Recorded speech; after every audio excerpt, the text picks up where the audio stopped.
So again, we'll start with refuge in bodhicitta in your prayers. And again, for those of you that don't feel comfortable with this process, just meditate on what is my motivation and making it more broad than today and just yourself. So for those of you that are comfortable, we'll recite the prayer in Tibetan. Hoi sangye chudan sogi chunam lai janchu badu dani gapsu ji dagi jin sogi be sonam drola penjia sangye drupa sho sangye chudan sogi chunam janchu badu dani gapsu ji dagi jin sogi be sonam gi drola penjia sangye drupa sho sangye chudan sogi chunam la janchu badu dani gapsu chi dagi jin sogi be sonam gi drola penjia sangye drupa sho. So just sitting with that motivation and thinking to yourself, immeasurable compassion. May all living beings be free from suffering and the causes of suffering.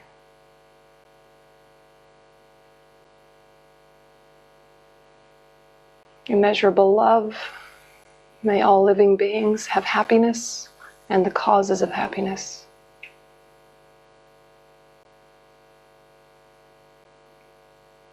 And immeasurable joy. May all living beings never be separated from the happiness that is without suffering.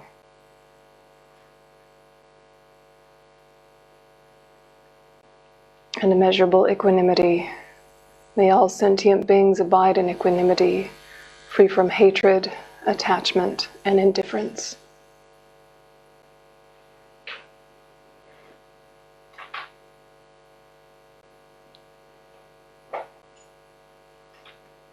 Okay, so you can relax your attention. Last night we were talking about the things that make us tired and why. And so this morning I thought we would start with what are the things that give you energy and strength and why. So we'll do a similar sort of thing where we'll just sit with for a second, just in a reflective way, not a traditional meditation, just a reflection, but just sitting with when you've really had a lot of focus and a lot of happy drive, a lot of momentum. What was that about? Where did that come from for you? Even if it was something as simple as helping a good friend move furniture, or something as simple as organizing a dinner party. It doesn't have to be like a traditional work situation, but a time when effort was necessary, but you enjoyed it. So just sit for a second and try and think those moments in time where the effort itself was not a problem, and you were quite happy during the activity.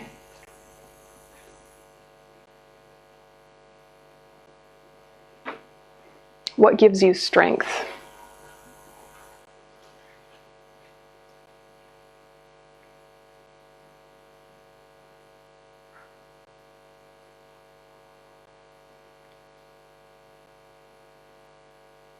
Is it a worldview that gives you strength?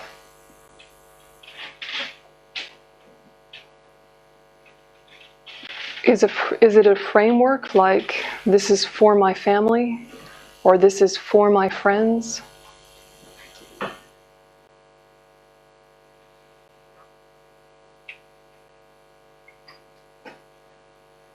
What gives you strength?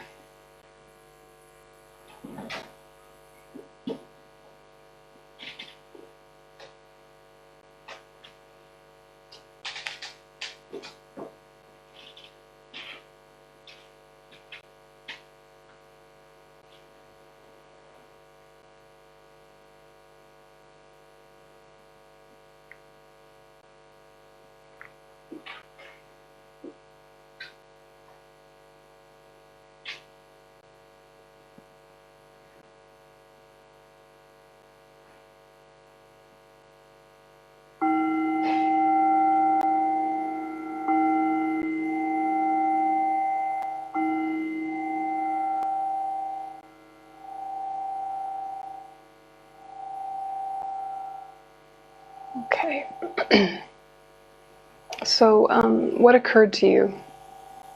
Or did you have sort of a panic of nothing, never, which is fine too. What gives you strength, do you think?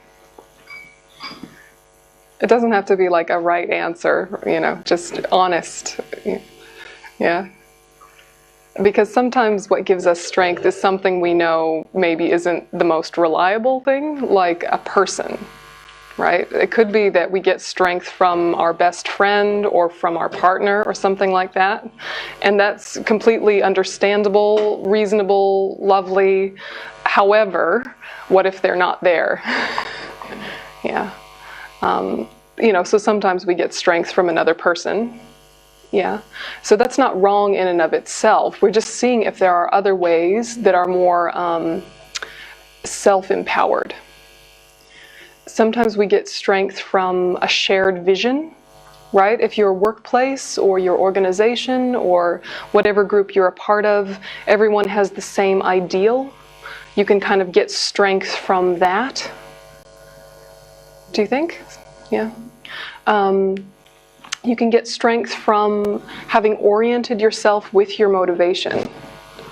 Yeah, so if your motivation is, right now, the project of my life is to have compassion and give compassion.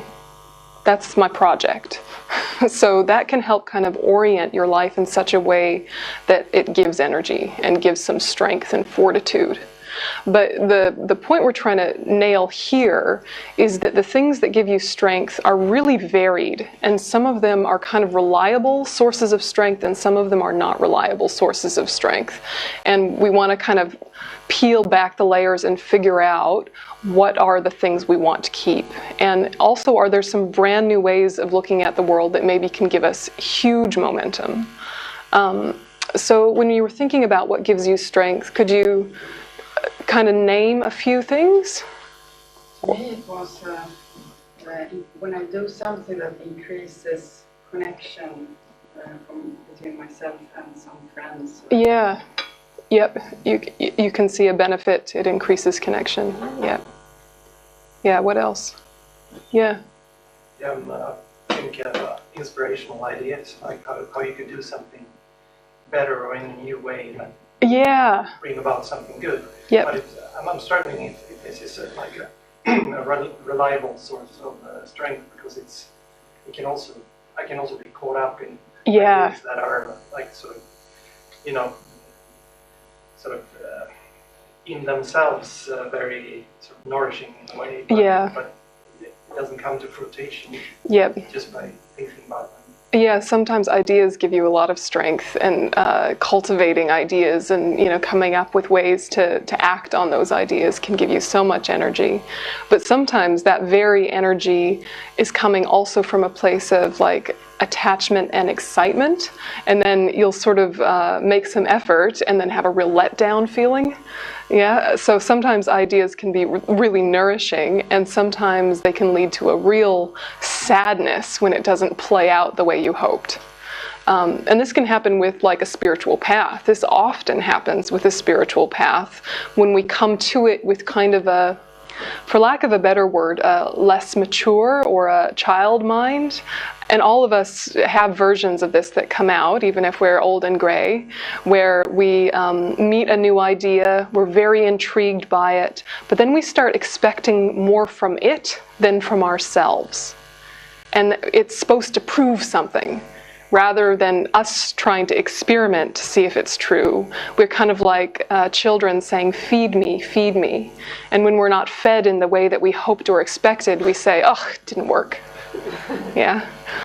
Forgetting that a spiritual path only works if it is personal and internal, and you really are working with these ideas yourself and experimenting with them yourself. But at first, just the initial idea can be so intriguing.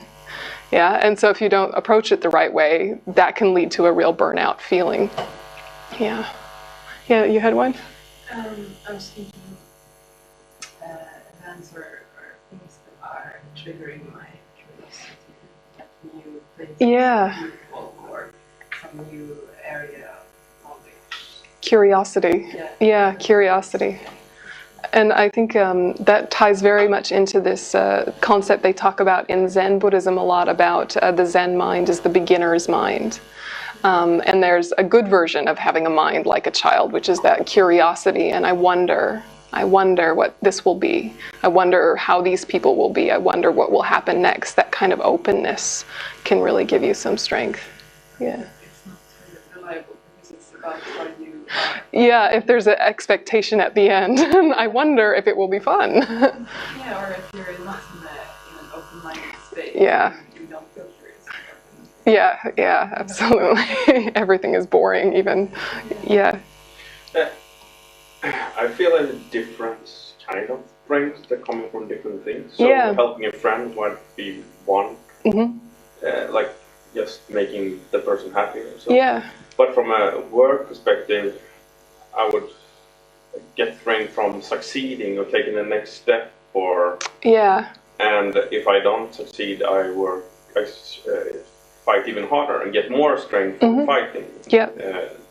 Taking the next step. But, Yeah. This has crushed me, and I went down. Yeah.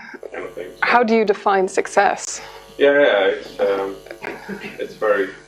Yeah, it's sort of abstract, isn't it? It seems tangible when you have a tangible project. You know, you finish that project, it worked, that was successful. But what is the thing that's going to make you feel satisfied? Like that was enough. That was enough. Do you ever feel like it was enough? Even if it was, quote, successful, there's still something like, okay, so the next time or the next project I'm going to do even more and better and bigger. Like there's this kind of drive to prove yourself or get some sort of recognition or some sort of striving, which often... The tricky thing for us is that we often have a logical, reasonable piece together with a childish piece, where we're trying to accomplish something and there's some really good sound reasons, like it really is a valid thing to do. It's an excellent thing to do in your workplace or in your life. And then also on the top of that is the one that wants to be recognized or the one that wants to be respected. That part of you that really needs respect and validation, and it gets all tangled together. And they seem like one thing then, when in fact there's the reasonable aspect of the project, and then there's your negative states of mind that have sort of co-opted it and taken it over for their own. Do you know what I mean? Yeah, and so if you can kind of release the pride and release the attachment and release all of the kind of extra tangle, then the project can just be the project. And you know that all projects have some benefit and nothing is perfect.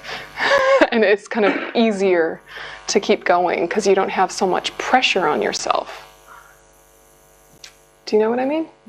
Yeah, so the concept of success is one that you want to ask yourself very clearly, how do I define success?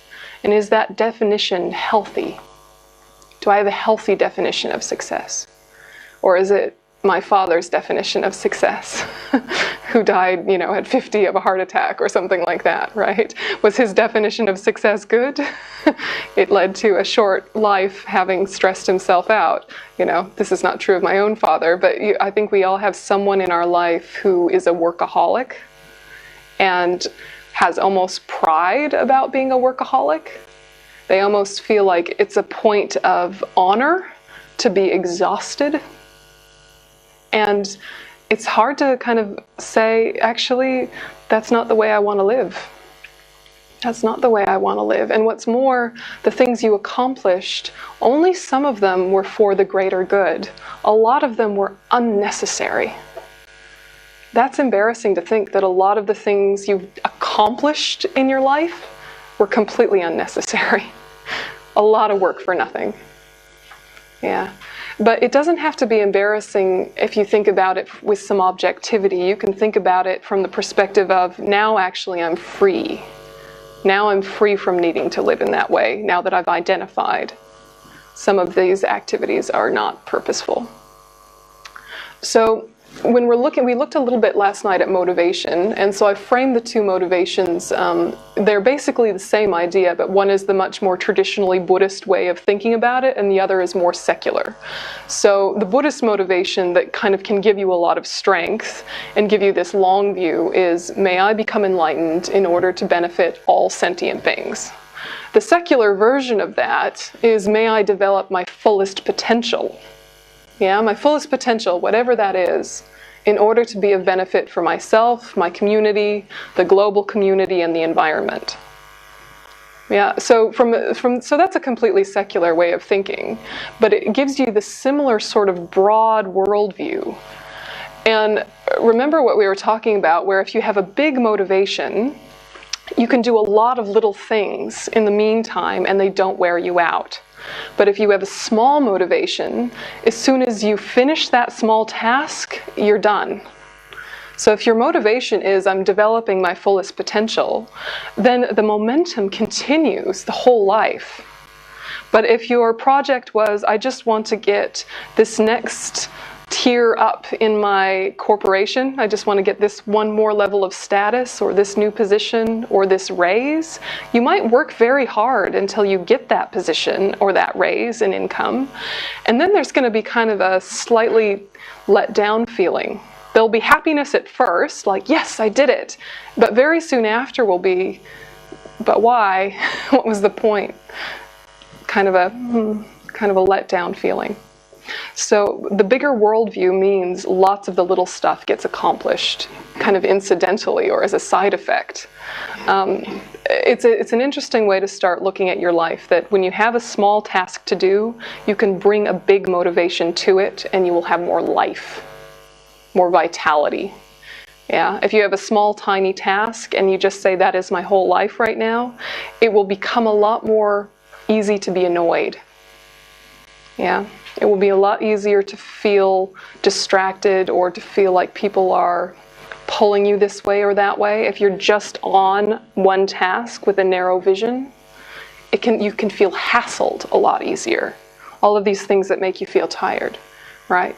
So, think about the way you are when you're in a leadership position, either in your family or your workplace, where you're trying to create something for the group. You're trying to create a big picture for the group. Then if you're doing something simple like, I don't know, the dishes, right? You just happen to be the one doing the dishes. If someone interrupts you while you're doing the dishes, it's part of the flow. It's part of the process, and you can turn and speak to them, and it's fine. But if you don't have this big picture or this kind of leadership mentality, if you're doing the dishes and someone interrupts you, it really is a hassle. They're interfering with you.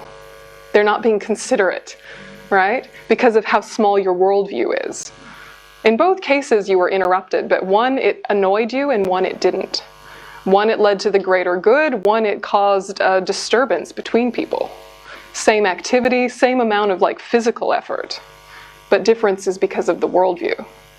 The same thing can happen if you're not in a leadership position, but if you're in a service position, because really at their essence, service and leadership become the same thing.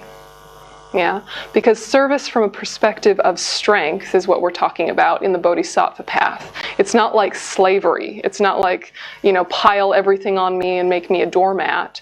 It's a position of incredible strength and dignity to be a servant. If you've ever seen one of those English BBC shows, what is the one with all of the butlers, Downton Abbey or something like that, where the butlers are the servants, but they're the ones that are dressed the best. Right? They're the servants, but they have such dignity, right? I don't know what they got up to in the show. I'm sure there was chaos. But this idea of kind of the traditional English butler, with their fancy suit and yes, sir, right? They have incredible dignity and poise and strength, but they are a servant. And so we're trying to kind of have this dignified service attitude that is really trying to create something, kind of supporting from the bottom up. Yeah, I have strong shoulders you can rely on. That sort of a feeling. Not, I'm a worthless person doormat, walk all over me. Not that. Do you feel the difference? So if you're in a kind of quiet service position with a big picture, then again, you can do something like be washing the dishes and someone interrupt you and it not annoy you. Yeah? But if you're in a service position and your whole world is only the tiny tasks of that, you're just trying to get through the day, and anyone interrupting you really upsets you. So it's leadership or service, whichever resonates with your state of mind. But at their core, being a servant and being a leader become the same thing from the spiritual path. Does that make sense? Yep. So this bodhisattva mentality, this great Mahayana motivation, this is what's going to kind of give you the worldview. And then the types of joyous effort that we want to have are what's called armor-like joyous effort, the joyous effort of acting constructively, and the joyous effort of working for the welfare of all. So these are the things we want, and then we'll talk about the things that block them, and then we'll talk about how to develop them. So this is kind of the structure of this particular chapter in the great treatise on the stages of the path to enlightenment by Lama Tsongkhapa. So this was kind of clarified in the 14th century.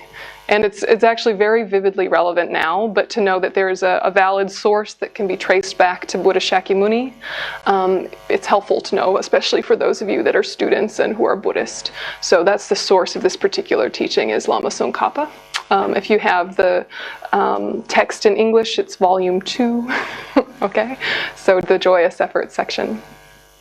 So the first one that we want is armor-like joyous effort. And can you feel the difference in English between the two words boundaries and barriers? Boundaries and barriers.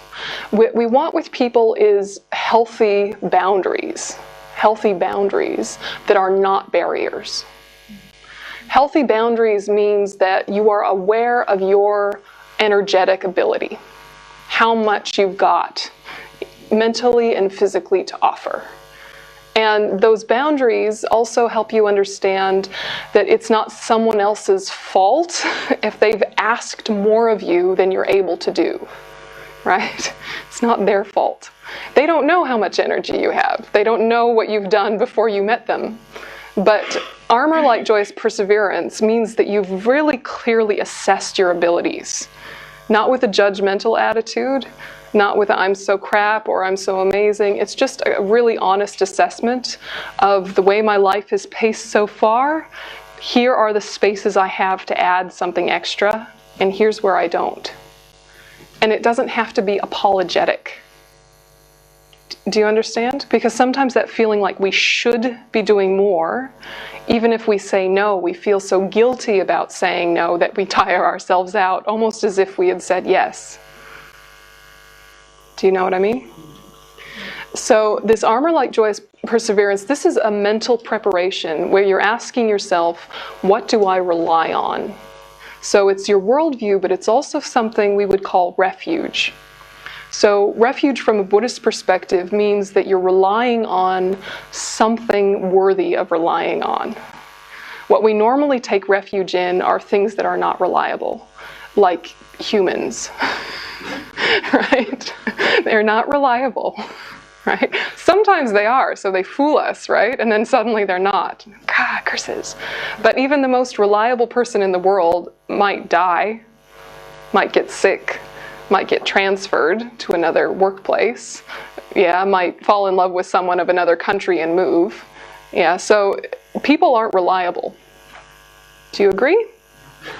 And yet, I'm just checking, right? And yet, do we sort of lean on them?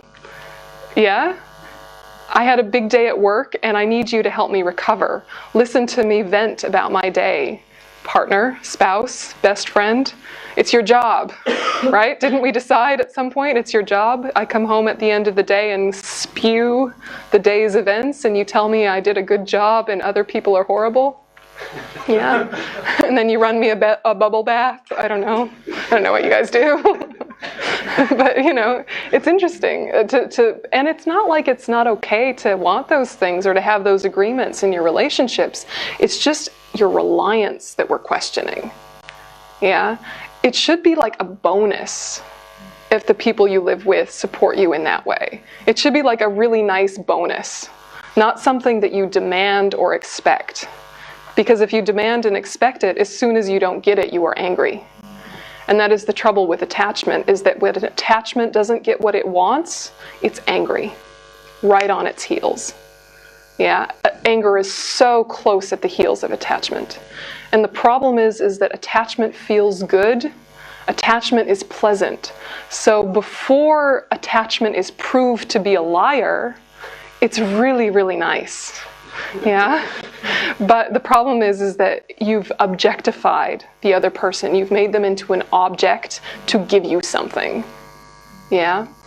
And when we say you've objectified another person, usually we think of like a teenage boy with lots of hormones who's looking at someone cute going, ooh, you know. That's what we think of when we say objectifying. But all of us objectify people in a lot of different contexts. We make them into objects to give us something. And when they don't give us something, we're mad at them. And we punish them by withdrawing our affection. Sometimes happens.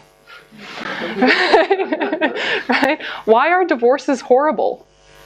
Right? Like a divorce could just be like, well, that didn't work out, thanks for the memories. Right?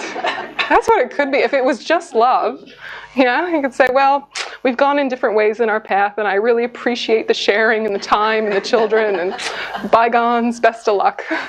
Handshake, off you go. No, but I mean, some divorces are brutal, right? Some of you have experienced it. Some of you have witnessed it. And it's because the attachment on both sides didn't get met. But because it was attachment, it was never possible for it to be met. It was doomed from the beginning because you were operating with a lie. It was doomed. If it's coming from love, when love doesn't get what it thinks it needs, it wonders what happened. It doesn't get angry. It goes, oh, what's wrong? What's up? Oh, did I misunderstand something? Yeah, that's what happens when you have love. Yeah, when you have attachment, you're like, what's wrong with you? Right? Not what's wrong, but what's wrong with you.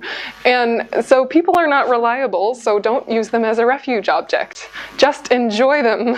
Just enjoy them, and when they behave well, it's a fantastic bonus, and really like a miracle, given how badly our habits are. That people are ever nice or ever consistent or ever think of others is really amazing. Yeah, given how self-centered we're all trained to be. So anytime someone is good and kind to you and thinks of you before they think of themselves, just be like, wow. Yeah. Honestly, we expect it to be the other way.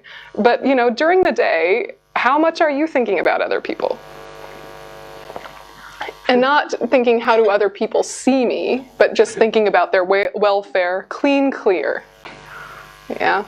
Even if you're a parent and you're thinking about your kids all the time, are you really thinking, how are they doing? How can I support them? Or are you thinking, how can I make them live the way I think they should live? And how can I make sure that they tell me that they're loving me, happy, safe, constantly, so I feel reassured that I was a good parent? Yeah, it's not really, are they doing well? It's that you want the validation to know you didn't screw them up. Yeah. Can I ask also the opposite? Yeah. Like if you have a manager or someone that you love, and they expect stuff from you, they have this, how do you handle that from... Yeah, from the other direction. Because certainly that's a cause of a bit of trouble. Yeah, other people's expectations. The part that gives fatigue is agreeing. Yeah, the part that gives fatigue is when you agree to someone else's expectations, but they weren't possible. They weren't possible expectations. And so you have this struggle internally of, how can I meet their expectations, or how can I convince them that they weren't appropriate expectations? And there's this struggle inside of you. Yeah, whereas if you can take a step back to ask, is it reasonable or not? Is it reasonable or not? Then you can have a communication that's not volatile. Have you ever had that I have nothing to lose feeling when you're talking to someone? When you feel like you have nothing to lose, when you can't lose your job, when you can't lose your reputation, it's as bad as it could be, or you don't actually care what happens, you are so free, right? You can just communicate directly and say, I will be able to do this and this that you asked, but this and this I won't be able to do for another week. And you're kind of like, take it or leave it, right? And it's so hard to have that like nothing to lose feeling, because we often feel like we have no choice in our life. If I say no and they fire me, my life will be over. Will your life be over? Your life as it is now, maybe. The momentum you've created in that workplace, maybe. But is that the end of the world? Maybe that was the thing that you needed to realize you didn't want that job to begin with. So if you have I have nothing to lose, because all of the source for happiness is my own mind. All of my happiness is coming from my own mind. I don't need you to approve of me. Then you're so free. And you're also not putting your need for validation on them. And so they feel less pressure to sort of baby you, yeah, if you're feeling guilty, or punish you if you're acting up. It can just be kind of a clean, clear conversation of logistics. Here's what I can do, here's what I can't do. Let's negotiate. And they'll say, yes, but I need you to do this because of this and this and this. And you'll say, oh, I didn't realize the priority of that. Okay, so I'll do that, but then I can't do this. And you can negotiate, and it's not so tangled with emotion. But most of our, negotiations at work aren't just about the work, are they? They're about all of these emotions underneath. And all of our fear of what will happen. So learning to be fearless is a huge part of freeing up your energy. And the way you learn to be fearless is to remember that happiness comes from your states of mind. Happiness doesn't come from the conditions. The conditions have an influence, but the things that make you happy right now are not the only things that could ever possibly make you happy. Yeah, and if you kind of get used to the idea of what I have and possess that makes me feel safe and secure is just something I've decided is what I need to feel safe and secure based on what my peers have and what my family says. But, sometimes you choose to go camping in a cloth house with a can of beans, right? And you're totally happy, right? You have a whole house at home. You've got bathrooms, you've got bedding, right? You have lamps. But you choose to go camping in a tiny cloth house with a tiny little burner and a horrible mattress and mosquitoes, and you could be happy as can be because you chose it, yeah? And you decided this is an adventure. Part of why we think we need what we need is because of what our peers are dictating as normal. So if you live in a smaller apartment than all of your friends or drive a less good car than all of your friends, it's very normal to feel less than. But if you can have some objectivity and say, but is it enough for me to do what I want to do? That's the real question. And you can be a little bit then brave about, it's enough. And actually, it's more poignant for them that they need so much to feel secure. It's very liberating to feel secure with very little. Do you know what I mean? So we're trying to get to what will help me be fearless, because it's the fear of others' reaction that takes up a lot of mental energy. And it's not the same as not being considerate of how they react. We want to be considerate and kind, but not manipulative.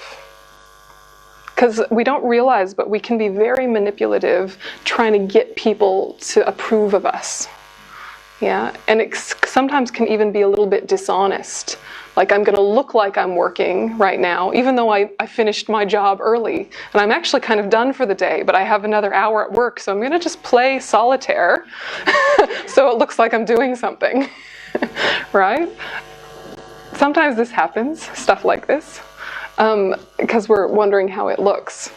So it's that balance between what is practical, what is just something I need to keep doing for my professional necessities, and what is actually something I tell myself I need, but actually is pointless.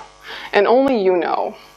But if you just take a step back from your life every once in a while and ask yourself, why am I doing this? What am I trying to prove? who is watching? Do I care if they're watching?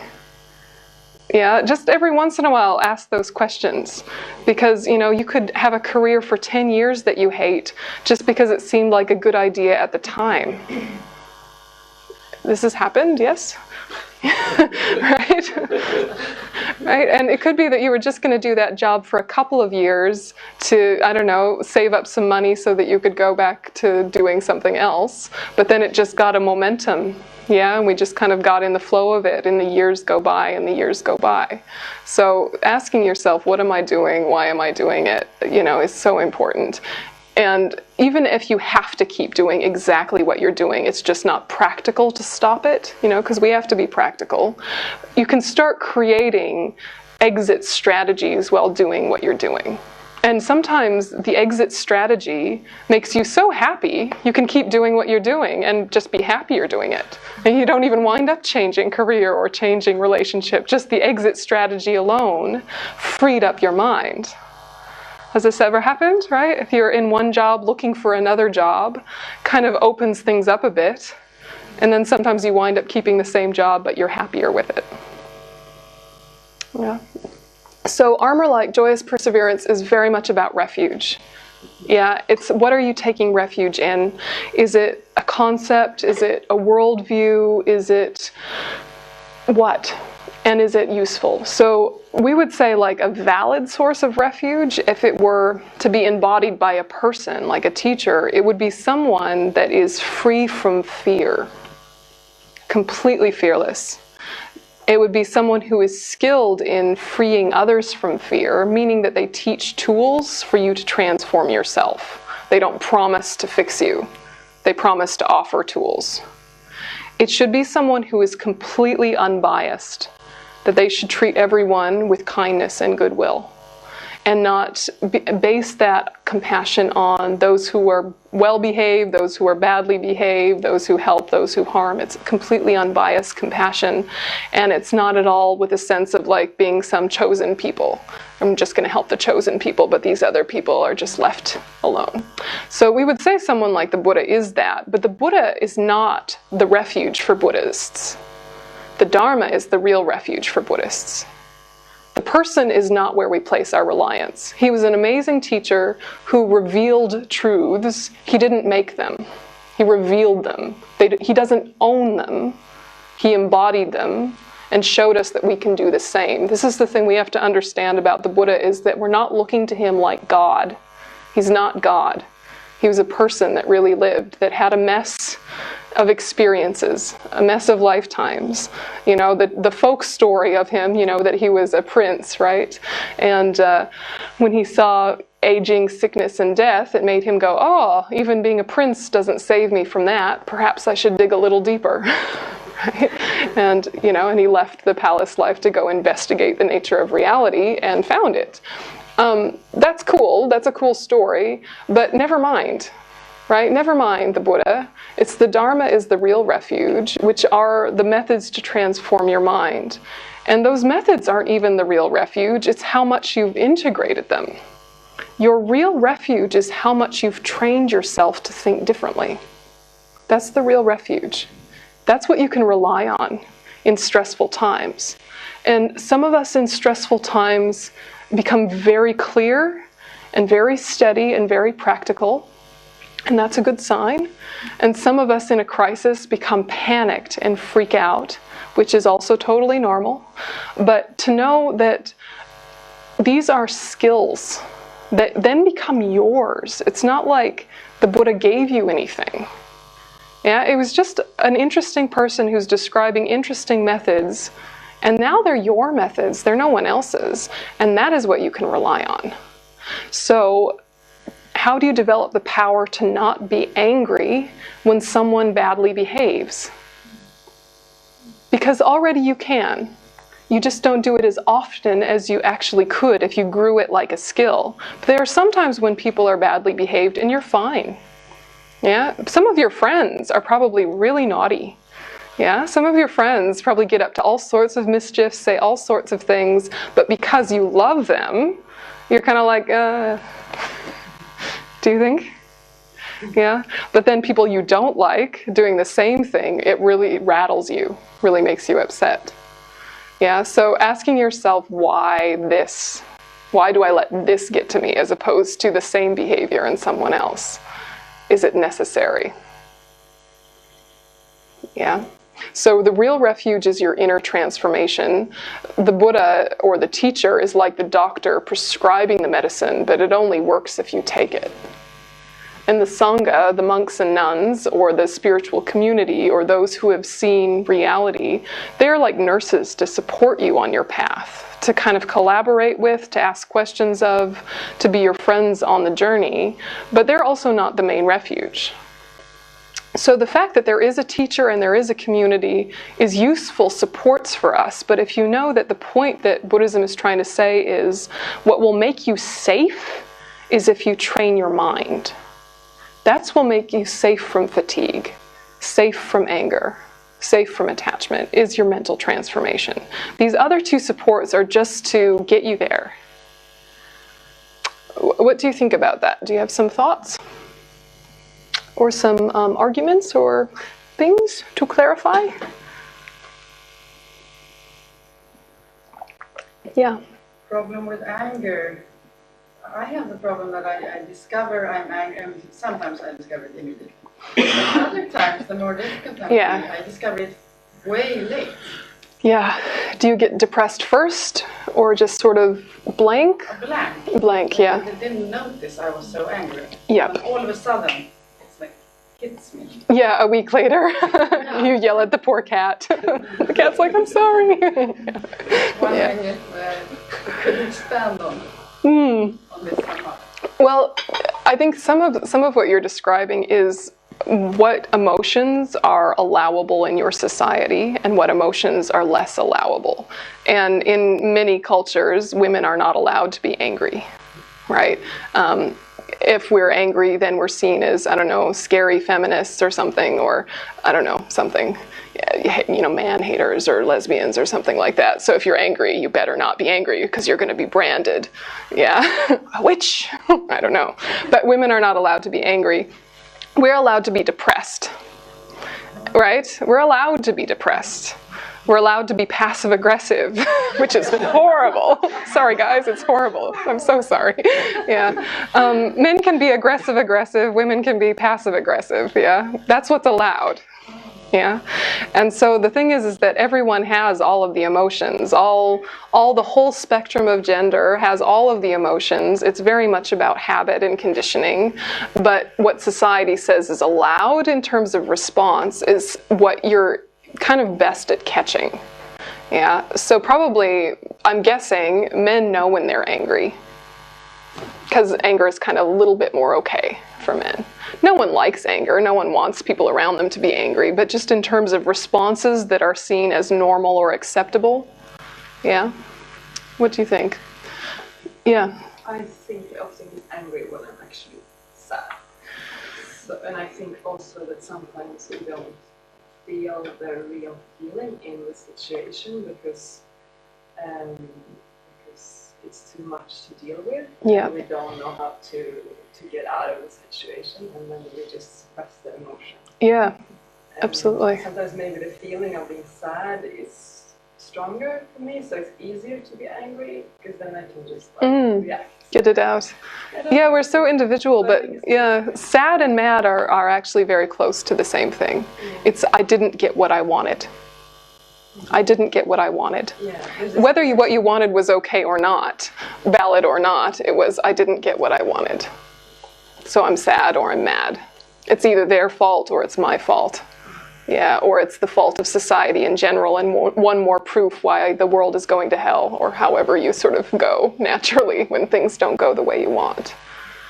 We don't want to make it that simple, right? We want to think that we're more complex, nuanced creatures. But when we are sad, it's because we didn't get what we wanted.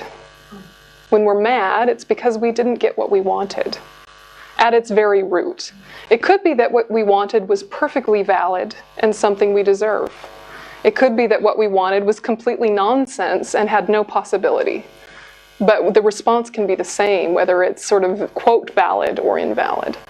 And I think you're quite right that some emotions are easier for us than others. And so you will express the version that is easiest, but then sometimes on its tail end will be the other side of it, which is more uncomfortable for us.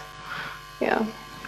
Yeah, it's the real solution here in terms of what do you do with negative emotions when they're in their present state is how do you watch them without believing them. But it's not like in not believing them, you're disassociated from them. It's a real delicate skill to be able to watch what you feel, watch what you're saying to yourself, but not fall into it or push it away. Just let it roll through you like a wave, because it will come out the other end. But as soon as you try and block it, it builds up a pressure.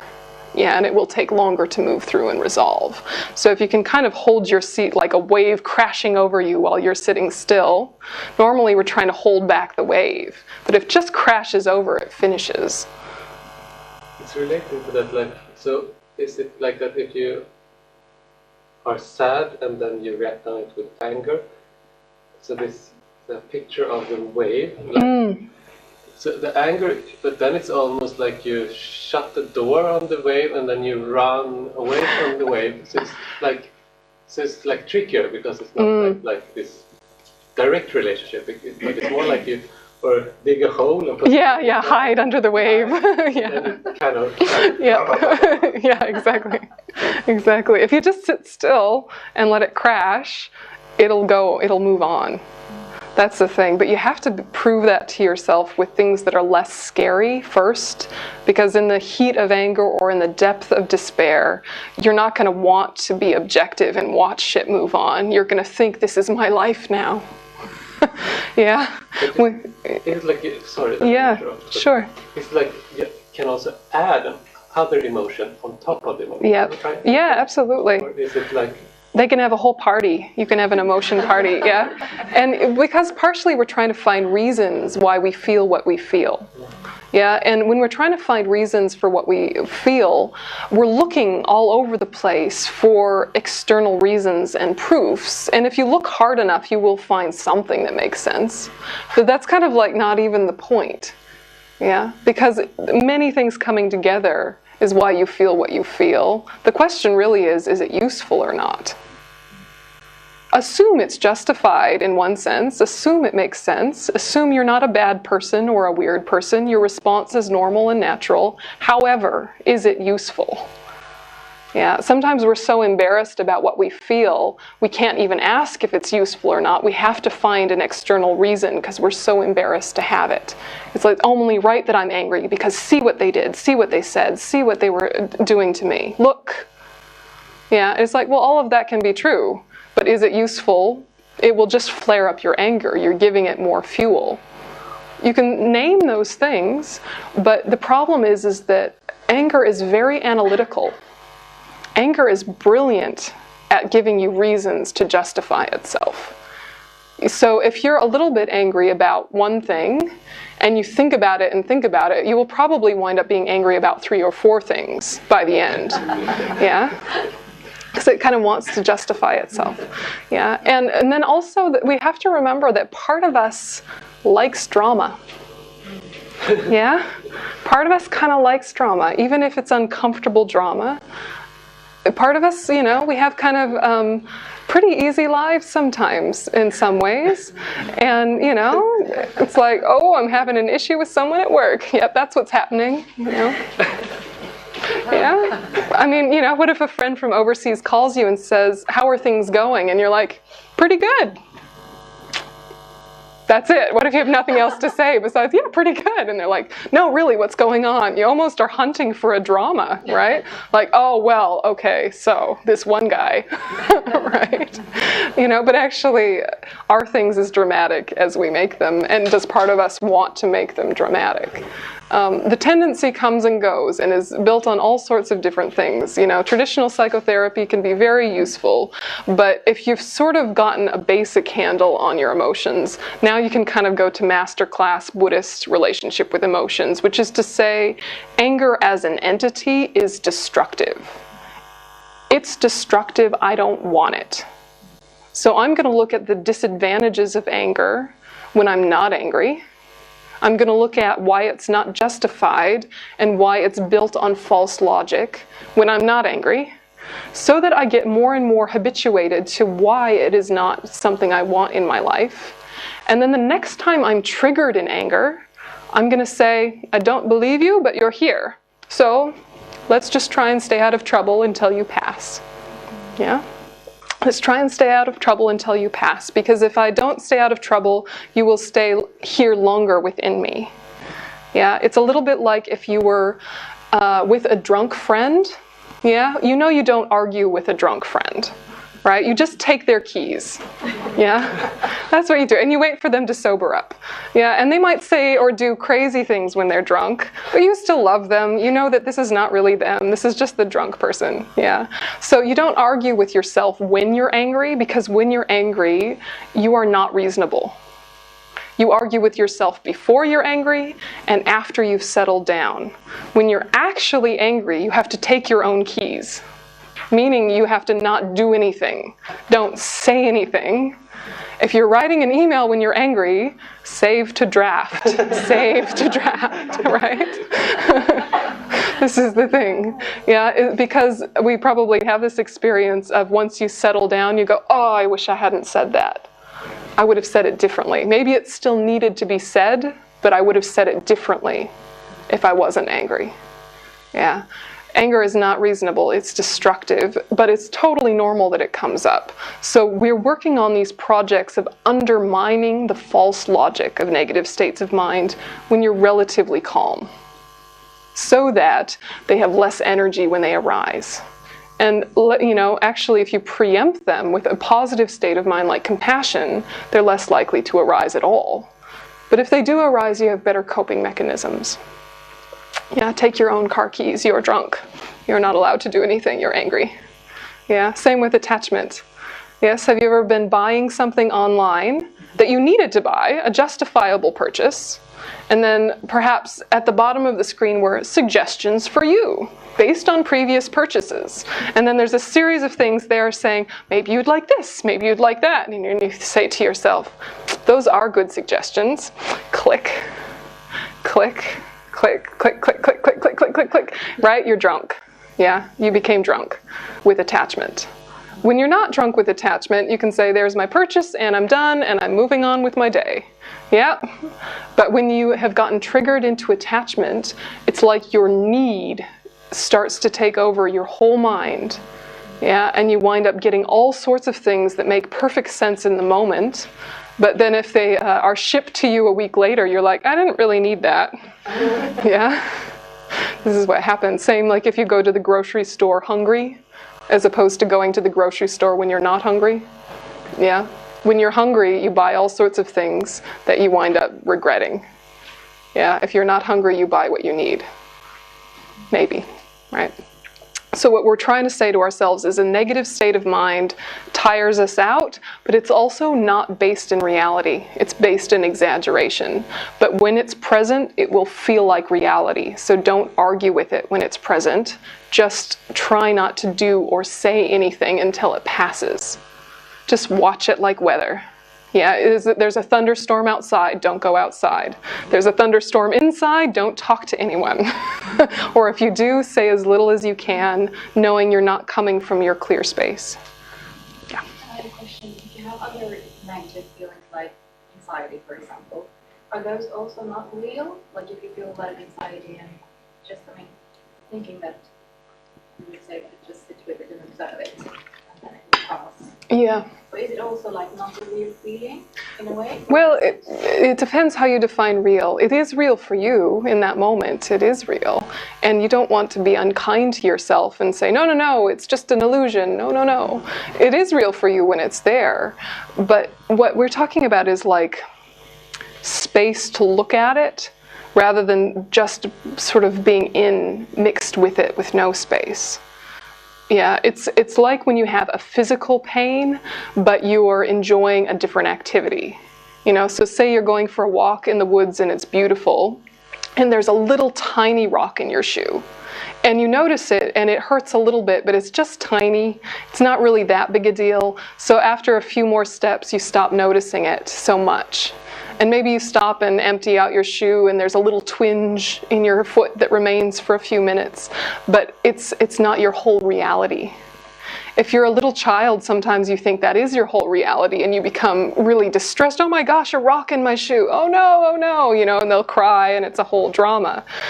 We think that's silly and childish, but this is the way we are with our emotions, is that it's like a little rock in our shoe that then we've decided is our whole reality. But it's not to say there isn't something there. There is something there, and we want to be kind and practical about it, but to look at what triggered that negative state of mind, like anxiety, wasn't based in a real logical thought. It was based in an illusion thought, a thought that was not accurate. But it's too late now, it's arrived, so be nice to yourself while it finishes out. Basically, the logic here is that if you don't feed it, it will die.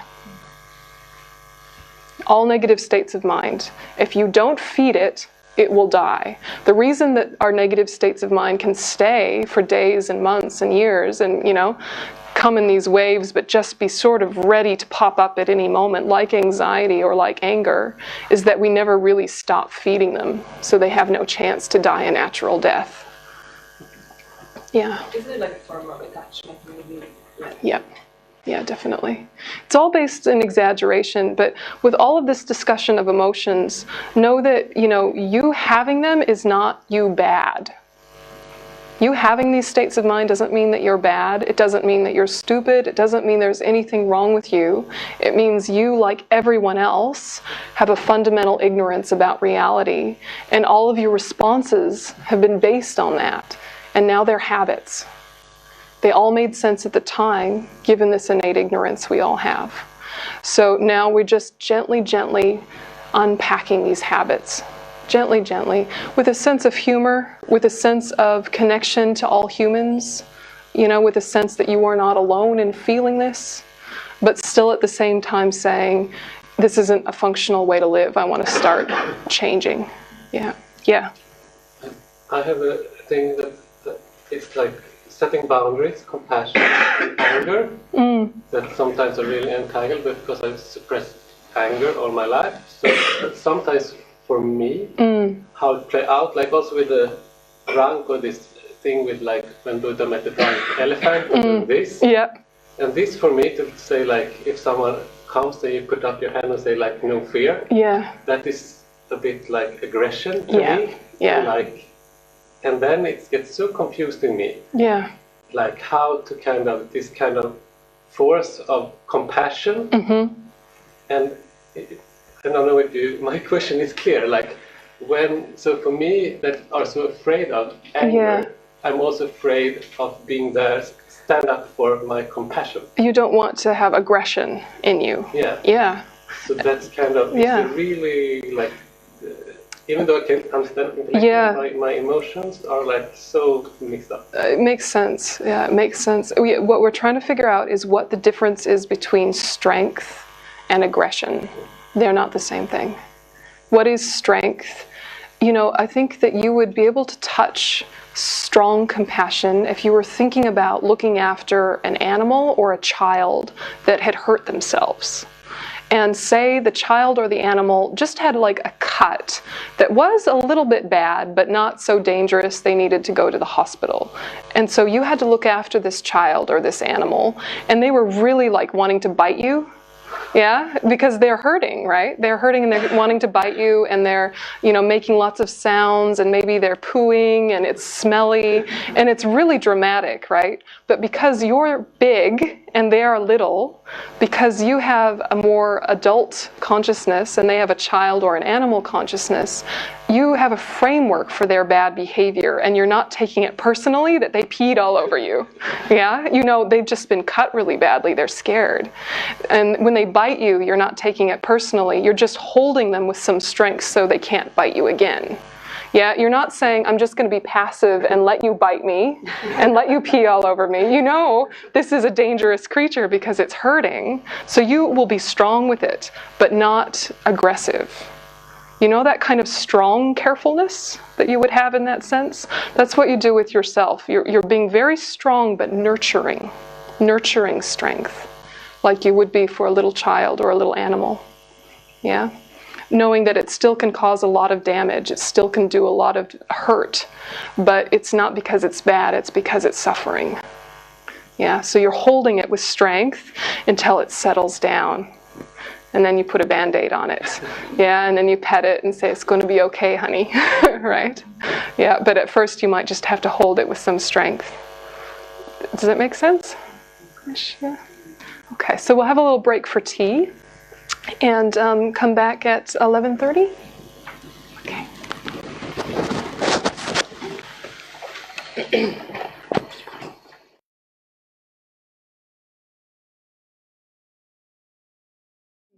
So we're going to do just a short meditation on armor-like joyous perseverance. So if you want to sit in a way that it's easy for you to be straight up and down, and so just fiddle around and see what's going to work for you.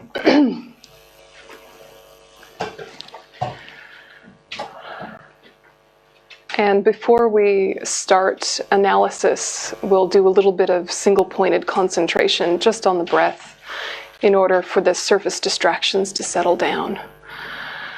So with the sound of the bell, bring your focus to the breath.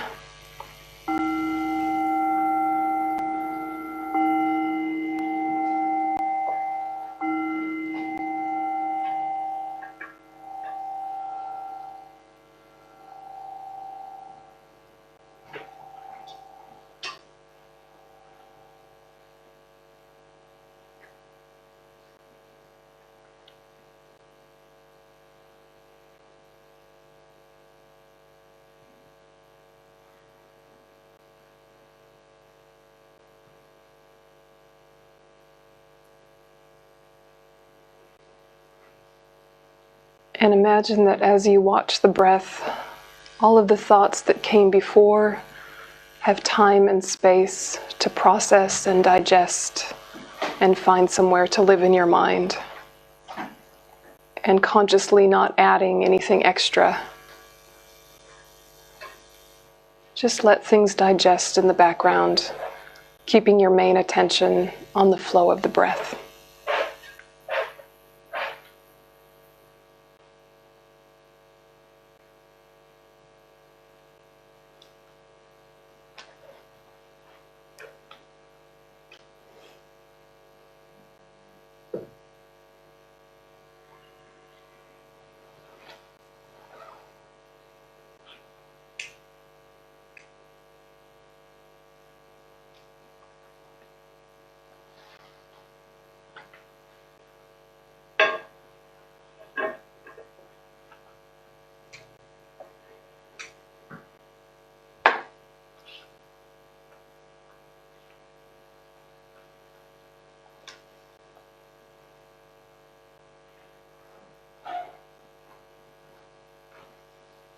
And then shift your mind to thinking about this concept of motivation. In your own words, the way that you normally speak to yourself, really unpack this idea of motivation. What do I want to drive my life? What ways of thinking are my main values? Even if it's something you've thought about many times, describe it to yourself again. What is the purpose?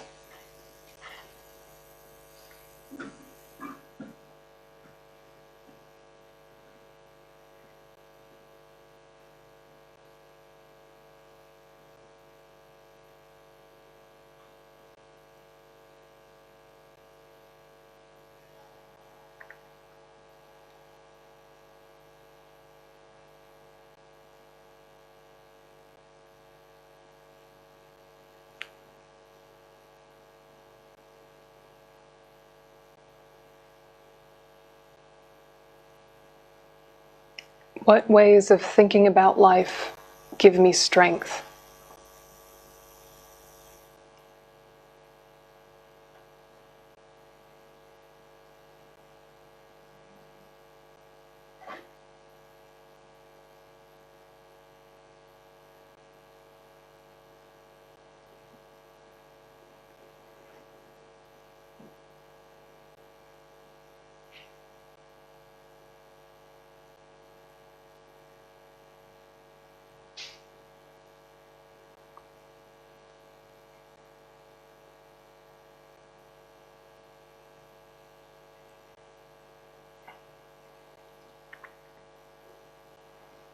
And then just experiment with how you feel with the Buddhist framework, where you think something like, the purpose of my life is to free all living beings from suffering, to bring all living beings happiness.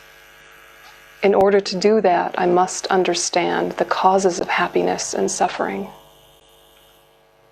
The way to understand the causes of happiness and suffering are to look at my own individual, personal experience, to see which states of mind agitate and which states of mind calm, to understand the difference between mistaken and unmistaken states of mind.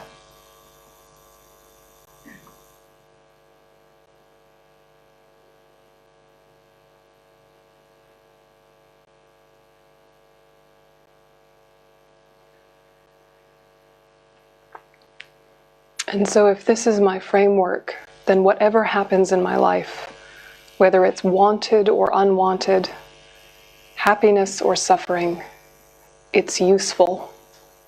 It's fuel for the path, deepening my understanding of cause and effect, of what is beneficial, what is of use.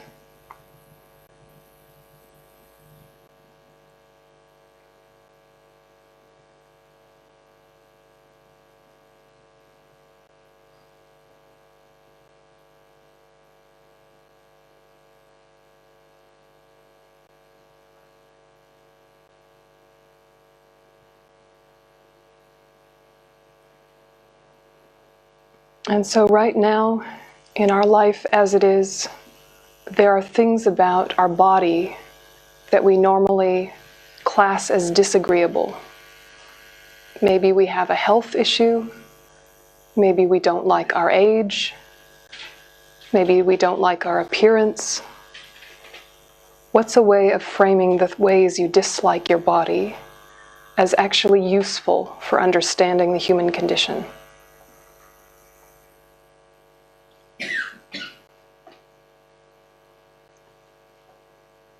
To make you feel more connected to others instead of alienated.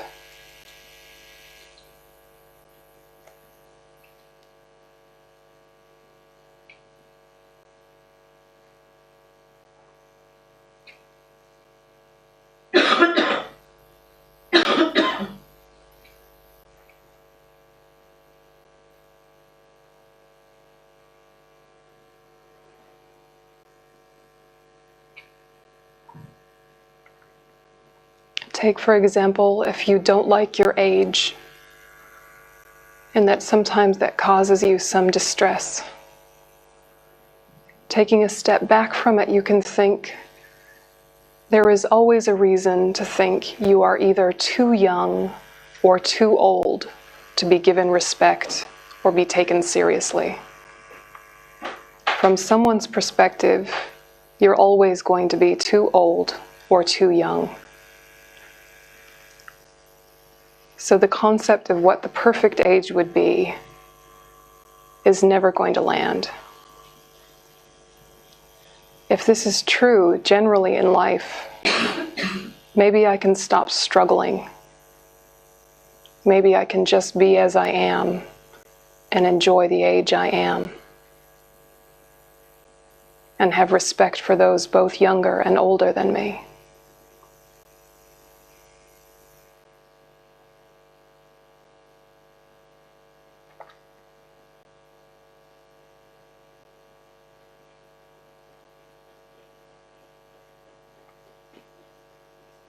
Maybe there are things about my appearance that I don't like. Not enough weight, too much weight, strange sagging, strange moles. Maybe we wish something was slightly different. Instead of making it about us and what we wish was different, what if we took that tiny thing that we're not a huge fan of and thought all living beings, when they're struggling, find something to criticize about themselves?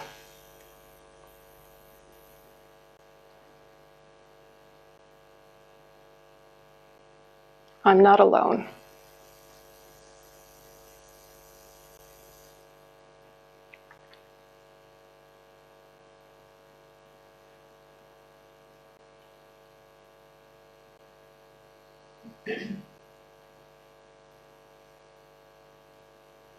And maybe we wish we were more healthy, more energy. Maybe we have an ache or a pain or an illness. And then if you gently say, that is true, but also all sentient beings are at least a little bit uncomfortable. Even if I went to a yoga class full of people who were 20 years old and in perfect condition, those perfect youthful people probably still get cramps and aches, still are unsure about how to balance their bodies and criticize it.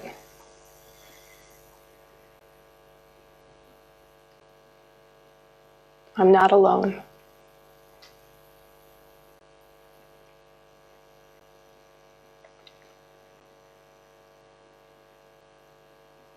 But when I become consumed with these things I would prefer are different, it's hard to be around me. Other people feel like they need to soothe me or praise me. They become impatient. It's all about me and my suffering, forgetting that everyone's in the same boat. It's just the details are different.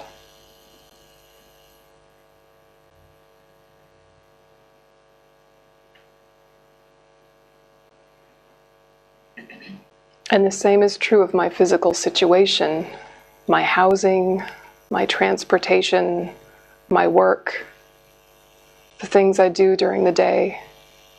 There are times that I like and times I don't like these things. But when I make it all about me and my suffering, I alienate myself from the rest of humanity.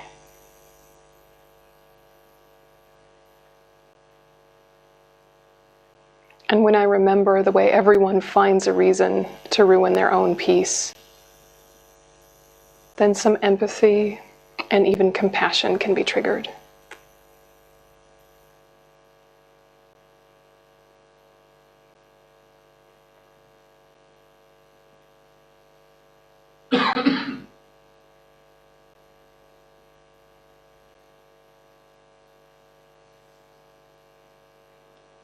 And finally, there are things about our own mind we wish were different. Maybe we wish we had more focus, more mental skills in some areas. Or maybe we think more about emotions, wishing that we were more calm, more kind.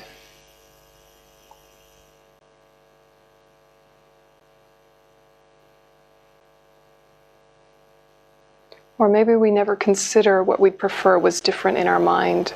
We just experience the raw parts that are painful.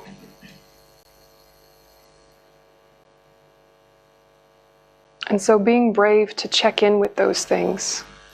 What are the ways of thinking that hurt a little bit? I am not alone.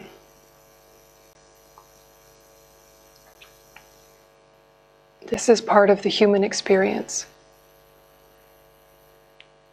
If I can be brave and can get to know all of the different details of these states of mind, how they come, how they go, then I'm in the best position to be of benefit to others.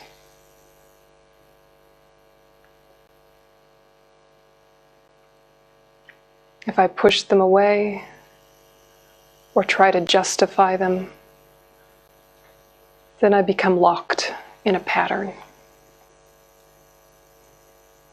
which becomes a prison of self-focus.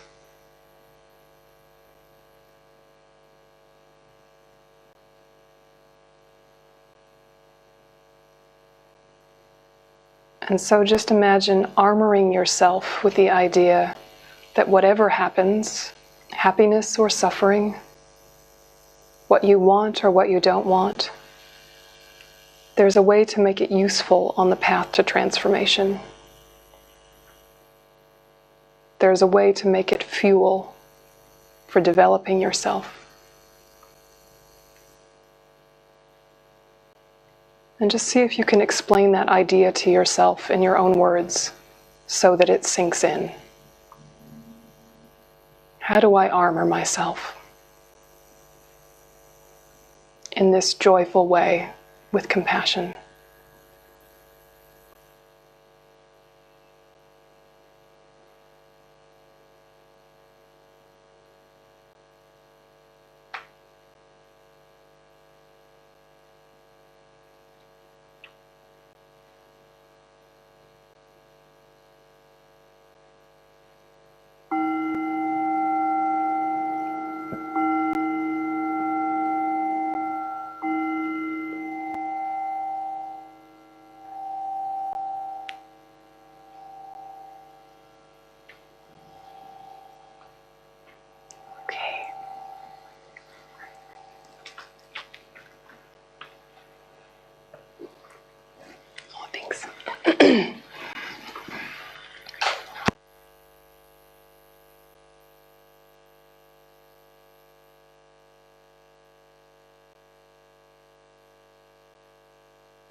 Steady aspect of yourself, which does arise sometimes. It often arises when you don't have an agenda, or your agenda is something a little bit more pure than usual. I'm trying to think of a good example, but sometimes when we are happily in nature looking at something, when you're happily in nature looking at something without a ton of words, but you're bright and clear. Yeah, not when you're sort of vagued out looking at stuff, but when you're bright and clear and awake. Also that part of mind when, if you're having a conversation with someone that you really love, and that person you really love is going through something, and you're wanting to think, is there anything I can say that will help them? And you're listening with that real depth of listening. You're listening for, okay, is there anything I can add that will bring out an insight in them? Is there anything I can say from my experience that might help them feel soothed? Not when you're in like hyper problem solver mood, not when you're that guy, right? I know what'll help you, right? Not that guy. But it's just that steady calm you sometimes have when it's occurred to you, this is important. Yeah, there's a steadiness that sometimes we have when we've decided this is important. It's like you're really leaning in and listening deeply.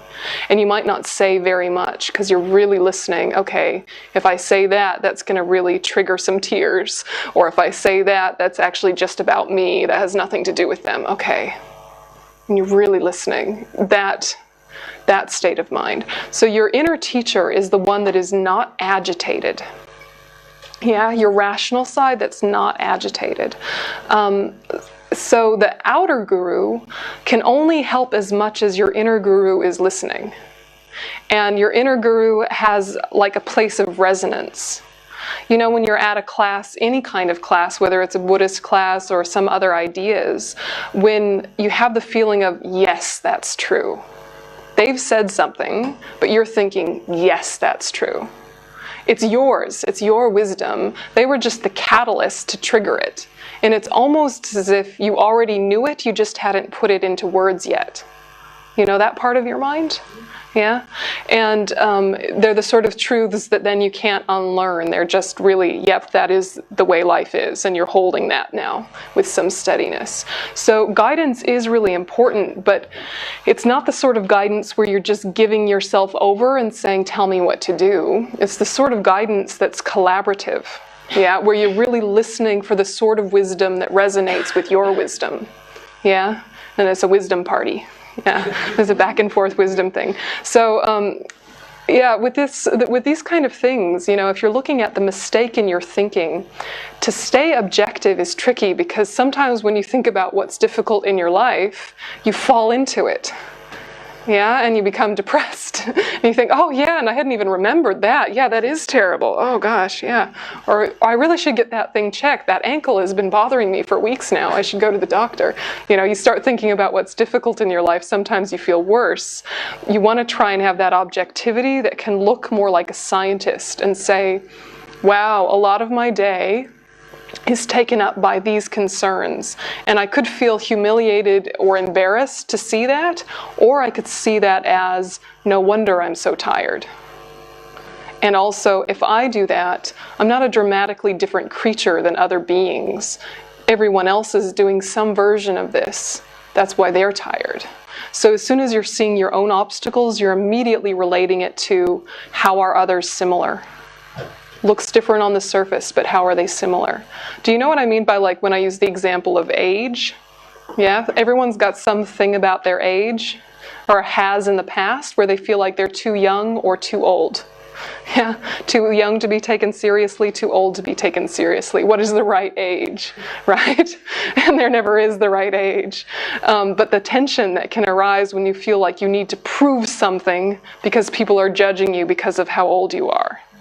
Or your health, or your level of attractiveness and concepts of attractiveness. These can really take up a lot of our mental energy, and then when you realize they're taking up your mental energy, you feel like a silly, superficial, shallow person and are embarrassed and make it even worse. Where you could say, wow, everyone does this. Some version of this. There's some tension about this. And maybe people have made peace with things to do with their body a long time ago, but it's not a happy peace. It's like a, well, this is as good as it gets. You know? Yeah. But, you know, people have stuff. And so to just kind of sit with that, I remember in New Zealand, we had a supermodel come to one of our classes, you know, like a classic supermodel, like she was only 19 and, you know, really, really tall, like all of the stereotypes of a supermodel, just gorgeous dimples, cute as can be. And, you know, she was just cute as a bug. And, but, you know, you also realize when you see them in real life, they're kind of like aliens. You're like, wow, it's just a lot of leg happening. Yeah, right. But, right. But, you know, I just remember talking to her because she, you know, it's like whatever. whatever, supermodel, brain surgeon, whatever, come to the Dharma. But, you know, she was saying how funny it was that people assume people in magazines have no body issues, when of course they have even more body issues, because that's what people are looking at all the time, you know, and how neurotic they get about just a tiny little thing happening, things that we would never worry about because we get to wear clothes, right? You know, and she's like, yeah, I had this like rough, dry patch on my arm for a few weeks, and I was just so nervous that it was going to show. And I'm like, right, you couldn't just wear sleeves, you know. And it was just interesting, I think, for the group to realize that no one is comfortable in their skin when afflictions are present. No one is comfortable in their skin when afflictions are present. And when no afflictions are present or they're subdued, you can be quite happy with any old body.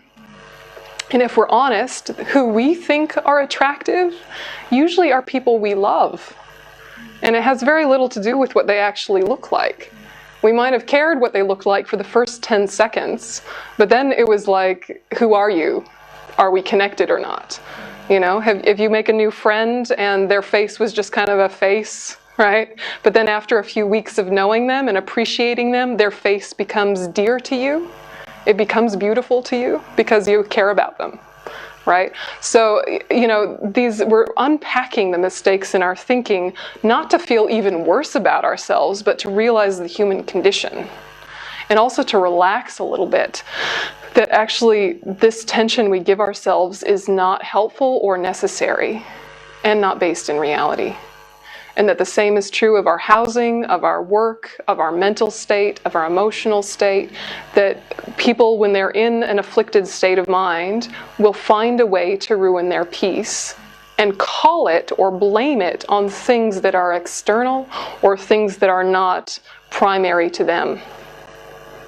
Yeah, and so if we can catch ourselves doing that, it can give you a real kindness for people.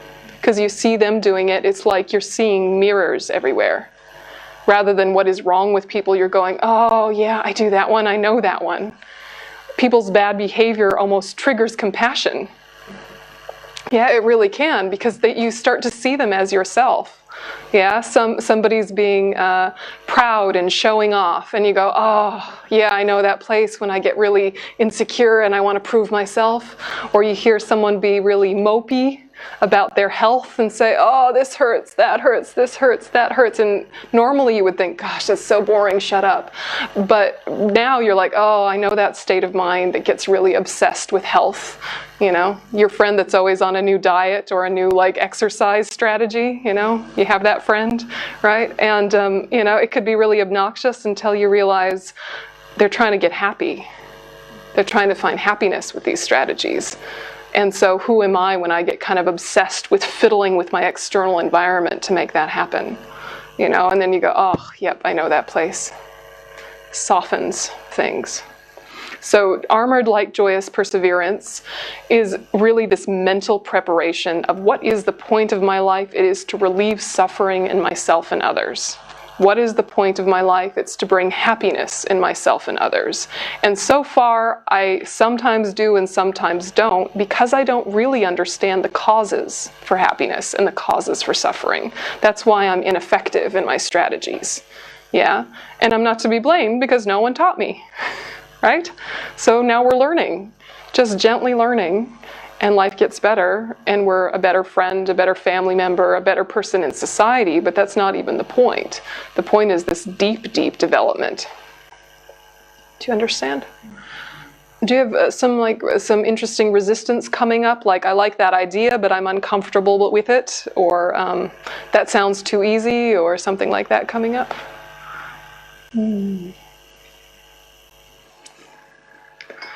What were some of the things you were saying to yourself about, here's how to think to feel prepared and armored and motivated in my life?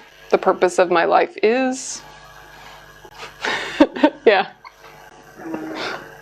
I realized during the meditation that I came to the Dharma I realized for some strange reason that I was not actually benefiting anyone. Oh, right, yeah, yeah. At least you noticed. I was trying to do harm either. Yeah. Didn't even notice, sort of. Yeah, neutral person. Yeah. That was my core reason. Yep, you want it to be a benefit. Yep, and then you realized if I want to be of benefit, I need to figure out what that means. Yeah, no, this is a very good one. To be of benefit. Yep, and to be of benefit without expectations of being beneficial. Right? That tricky one, right? Yeah. I'm thinking about the structural perspective on this, that a lot of interactions that goes on in society is in a business context. Yeah. You're either providing a service or you're buying a service, and it puts sort of a strain on you delivering or getting something from it. Yeah. And that kind of, we're just talking about, like, you just, you relax the effort or the strain is sort of difficult or almost incompatible with a lot of the structure that goes on in society. So that's I see that as a problem. And I have to. Yeah, look, it does seem contradictory at first with business in particular, or with, buying and selling, or getting and receiving, or giving and giving. It's interesting because with this motivation, you can still do things like buy a service or provide a service. It doesn't kind of go against kind of basic economics or anything like that, but it brings this deeper level to it where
but it feels totally different.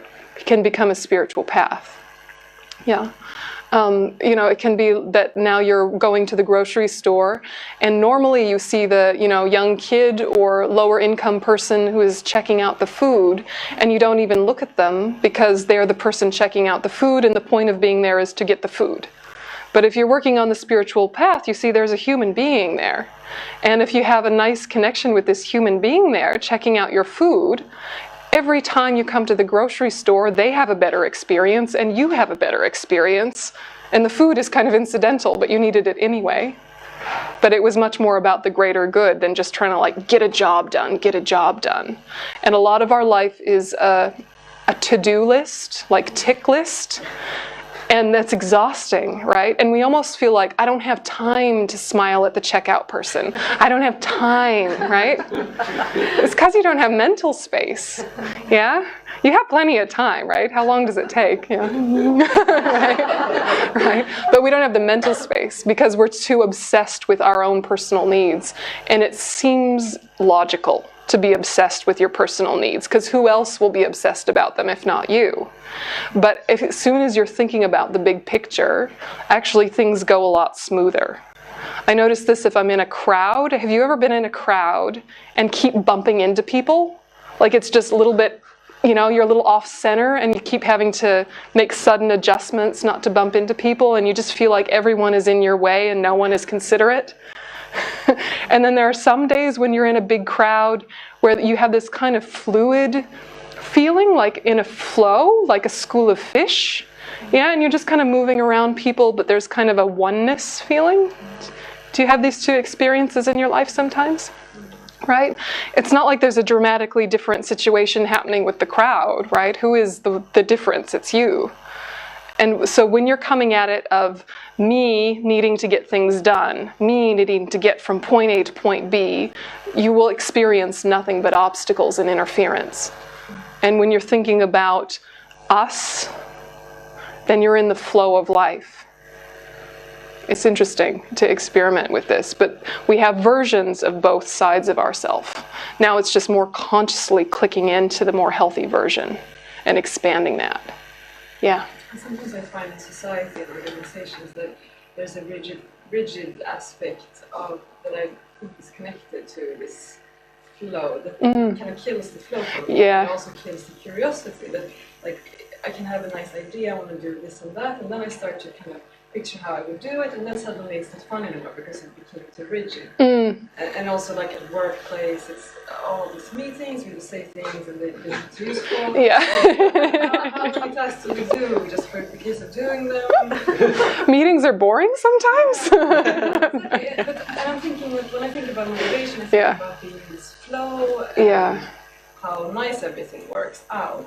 Absolutely. In reality, it always gets rigid. Or? It does often get rigid in reality, and you maybe have a few moments in your life where you've had a good meeting where everyone was like bouncing off of each other with ideas, like 1 or 2 meetings in your whole life, right? Where there was a beautiful flow of collaboration, and the rest of the time it was just an ego trip of who's the best or the most aggressive, or the most good at sucking all the air out of the room and just talking and talking and talking, right? But take the meeting situation. It's a really good situation. If you come to a meeting with a really beautiful idea that you think is really going to benefit the workplace and people squash you, that's then the thing, that's then your project. You came in with one project. You're like, oh, that project didn't work. Okay, so now my project is, how do I manage my response to being squashed? Now, how do I make myself not get triggered into pride and aggression because of being squashed and take it out on someone else and show them how their project's stupid? How do I bring out the collaborative atmosphere in the meeting?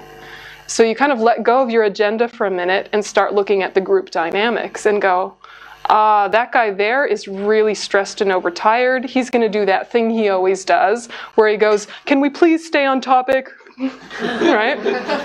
And that one over there doesn't have quite enough to do, and so they're going to tell a whole long anecdote about their cat or something that no one cares about. Yeah, you're sort of like a little bit separate from the whole group dynamic and think, okay, what can I do as one person to just a tiny bit lift the mood? Yeah, it becomes more interesting. You don't feel so frustrated, like you're not getting your ideas through. It's just an idea. You'll have plenty of ideas. Let it go.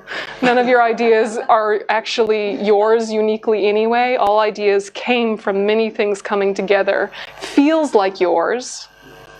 Your ideas feel like yours. They just arrived here in the space you occupy.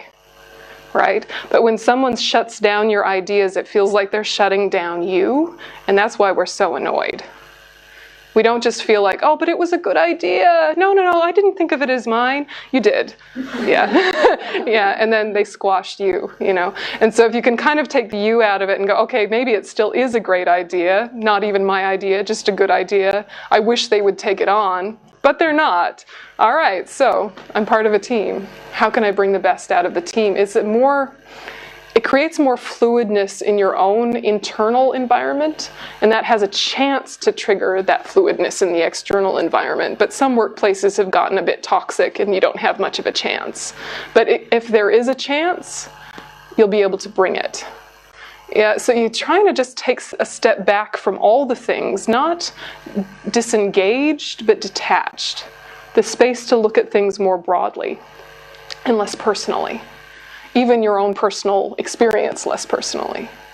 I don't know if it makes sense. Do you have a follow-up question? Yeah, I think I understand the point, but I think what I'm sort of relating to is what we spoke about it yesterday also, that we have an idea but we can't really fulfill it. So when it becomes real and rigid, that I find it difficult to not other people maybe crash my idea or the idea, but that I find I lose interest in it. Yeah. Because it's not flow anymore. It's more rigid. And the rigidness then creates this tired, disinterested, I don't feel like doing it. Yeah, absolutely. And, it's what to do in the immediate, you have to just work out for yourself. But what you do internally is, who else feels like this exactly in this moment? So many people are having a meeting right now feeling this way, or so many people in a workplace are having the same disillusioned experience, stifled, blocked, stuck, fluidity blocked experience. What can I do to really notice how uncomfortable this is? Instead of saying, oh, no, let's not make it uncomfortable. What if you went the other way and said, wow, this is really uncomfortable. This is really tiring. I really don't like feeling this way. You went the other way and really explored it like a scientist going into the jungle, and really, what are all the different aspects of it? Because all of this kind of learning also, it doesn't go to waste in even one life, because inevitably we will be in a leadership position occasionally during our lifetime. And so if you know what it is to be not in leadership, but to be mismanaged, that is really good learning for then the times when you are in leadership position being a good leader. So you're thinking, all right, I don't know what to do about this right now. Maybe I'll come up with some creative solutions later when I go home and have a cup of tea. But right now, the interesting piece is, what does this feel like and how did it come about? Because I don't want to do this to other people. I don't want to be a condition for other people to feel this way. Yeah, so there's also that piece, right, where you're kind of storing that as, note to self, this is horrible to be managed in this way. I may or may not be able to do anything about it now, but if I'm ever in a position of power, I will not do this to people. So that's one thing. Yeah, so it's at least doesn't feel like totally wasted time. Because, otherwise you feel like, all my time is wasted, because it is sort of being wasted. But your spiritual time isn't being wasted, because that deep kind of learning is very useful. Do you know? You're like, but I'm stuck. I don't like it. I don't like it. Yeah, be with it. Yeah, it's strangely the same advice as like physical discomfort. Instead of not looking at it, turn into it and be curious about it. If you have a ache in your knee or something, instead of going, I'm not looking at that, you go, where is this ache in my knee? What is the boundary of it? Is it, sharp or dull? Is it cold or hot? What is it like? And then you sort of investigate it and realize it's not one thing. It's kind of moving and changing all the time. And it can start to feel like just experience rather than negative experience. Turning into it rather than away from it. Not needing to fix it, being curious about it. Treat that resistance in the same way. Yeah, exactly. Because the first step is getting the resistance under control. Then solutions will open up. But the resistance is the hardest thing and the most tiring thing. Because you're just saying, I don't want this, I don't want this. So if you can say, what is a way to want this? Or use it at least. Then at least one level of stress is decreased. Just one level kind of goes, yeah. Yeah. Do you believe that you'll always gain some momentum from doing that? Or, if you're encountering that situation every day and you're trying to reach into that with openness and curiosity, but you're coming back with resistance every day, that can really lead to burnout? Totally, because of expectations, right? If you don't expect it to ever get any better, yeah, you will wear yourself out, right? So you're going in with this new mentality, but you have to have no expectations that anything will change. It's just that if you come in with that mindset, if change is possible, you are more likely to be an instrument of that change. But sometimes change isn't possible in certain situations, right? But there are times when there is an opening or a potential for a new tone or a new way of being, and you can be instrumental in that if you're awake to it.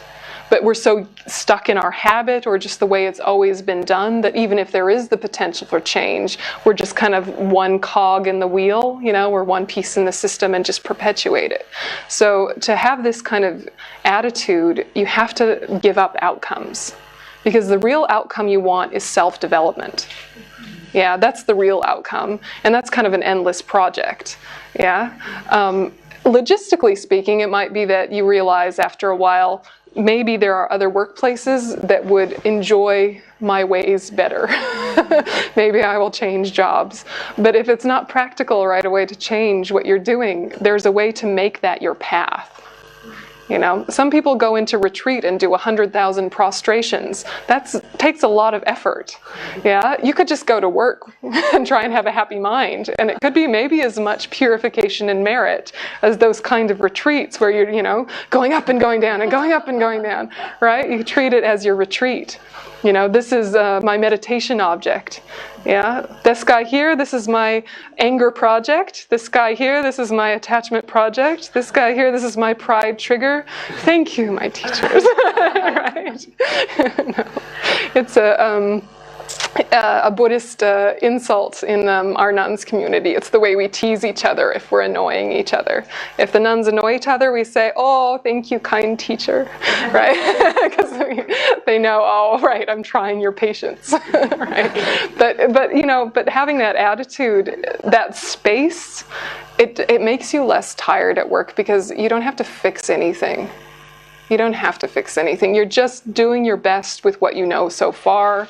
But the real mission is knowing yourself more clearly, knowing the human condition more clearly, and kind of looking for those spaces where transformation is possible. And when there isn't transformation possible, knowing how to keep your steadiness within that space. And to realize that, you know, a very stressed out person makes it more likely for there to be more stressed out people. Yeah, one calm person in a workplace kind of can bring out more calmness in others. So, you know, if you're very strong in how you want to be, it does at least have a calming effect on those around you, even if it doesn't trigger any insight or wisdom in them. They're having a slightly better day because you're not such a grump, you know? Yeah. Yeah, just gently, but having no expectations or no attachment to outcomes is easier said than done.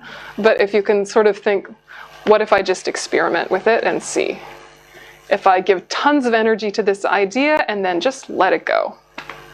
Tons of energy, just let it go, because it's experimental. Yeah. I like the idea, so that you come with an idea, it's not yours, it comes from somewhere else. Mm. And if you present it as if it's your idea, yeah. Mine, then it can be also to open up and invite the others to build the idea. Yeah, absolutely. Yeah, even if the idea did arrive here where you occupy space, speaking about it collaboratively from the very beginning, it does make it more likely people will participate and share in it. Because also, if you sort of present something as yours, people's pride gets triggered. Yeah. Yeah, exactly. So if you start with a collaborative attitude and you have just that underlying, we are all in it together, we are all in it together, we are all in it together, then, you know, even if other people decide to take ownership of it, you don't get so triggered. Yeah, and it's tricky because you will have some annoying person who always takes credit for everything, even though it was a group thing. Yeah, and there's usually that guy in a workplace. Yeah, and you can just say, "Oh, bless him, wish him well," right? Because eventually the truth shows itself. You know. The final outcome will not be the one presented. Yeah. The other people will have to fill in so that you can. Yeah. It's not a competition. Yeah. If it's a competition, why are you doing it? You know, Some people love that, love that competitive drive thing. But at the end of your life, I mean, will you feel happy that you crushed the competition? Is that the sort of thing you'll be really pleased about? I'm so glad I humiliated a number of people and really showed them how much better I was than them. I don't think that that's something you'll be proud of on your deathbed. Look at this thing I invented that was obsolete in 5 years, but for a while there, people really needed it. Who cares, right? Yeah, what are you really leaving behind, Yeah, like this. Okay, so then we have any other bits and pieces before we move on? So we have now the joyous effort of acting constructively. So it's kind of tying into what we've been talking about, which is what is of benefit? Yeah, really asking your deep question of what is of benefit to myself first.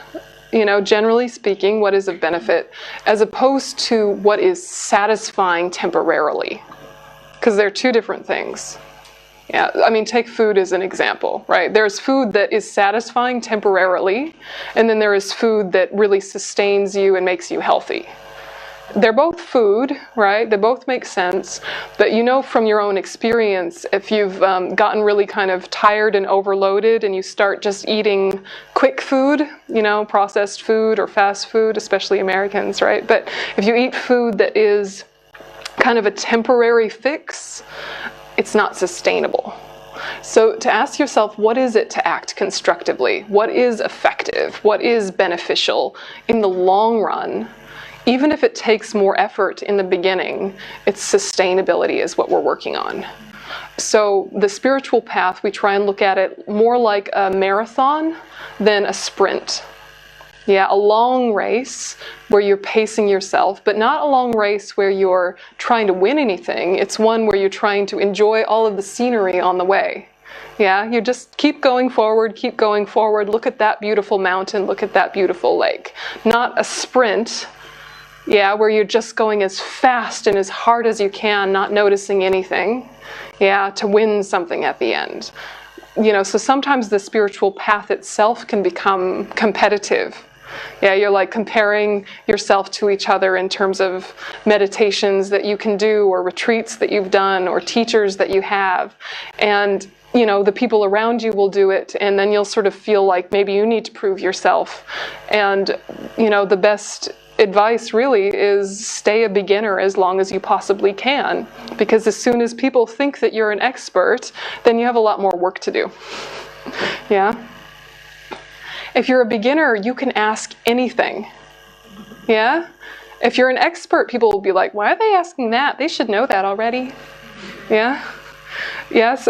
Identify as a beginner because you listen more deeply. Yeah. As soon as you feel like you know something, you stop listening. Like if you go to a public talk with His Holiness the Dalai Lama, and then he's talking about compassion, and you've heard his compassion talk 10, 12, 40 times, you could start to shut off and think, well, I already know this talk. Yeah. Forgetting that, of course, but in an everyday way, compassion isn't coming as consistently as you like. Therefore, listen again. Because the thing that builds power is repetition. So the thing we need to pull back from in Western society is the idea that once you understand something, you are finished. In the spiritual path, once you understand something, you can start. Yeah? So also the problem is that once we understand something, we think that's as good as having done it. Right? I've heard about compassion, I agree with compassion, I like compassion, I've thought thoroughly about compassion, but it's really not working. Because you never actually tried. You never actually did the meditations. You never brought it home and made it yours and asked, why am I not compassionate? Who do I shut off to and why? Yeah? So you understood it perfectly because you're smart people, and yet it's not changing your life because you're not digesting it. Yeah? So we want to have this mind that really says understanding is just the beginning. then repetition, repetition, repetition. I think it's interesting that recovery programs, like addiction recovery programs, are usually about 28 days. And long tantric retreats are usually about 28 days. Why? Because repeating the same strategy for that amount of time, very consistently in a structured environment, creates new neural pathways in your brain. Never mind the mind, your brain, the physical fleshy one, yeah, builds a new pathway. So, you know, we don't have sort of a 28-day recovering from afflictions program, right? But we do have retreats that we can do and ways we can bring tiny bits of that into our daily life. Yeah, but to sort of feel humble enough to repeat things. Yeah, because pride will say, I've already done that, so I'm not going to do it again. And then you wonder why you don't get better and you don't change and you're not happier, even though you understood the premise, you understood the concept. Because a lot of the work that we do as Westerners in a Buddhist center like this, a lot of the transformation comes from the repetition of class. Yeah, coming to class again and again and again, because a lot of us don't have the mental space to meditate and study at home. Yeah, some of us do meditate and study at home, but you know, some of us don't, and that's actually not the end of the world if you just keep showing up. Just keep showing up to stuff again and again.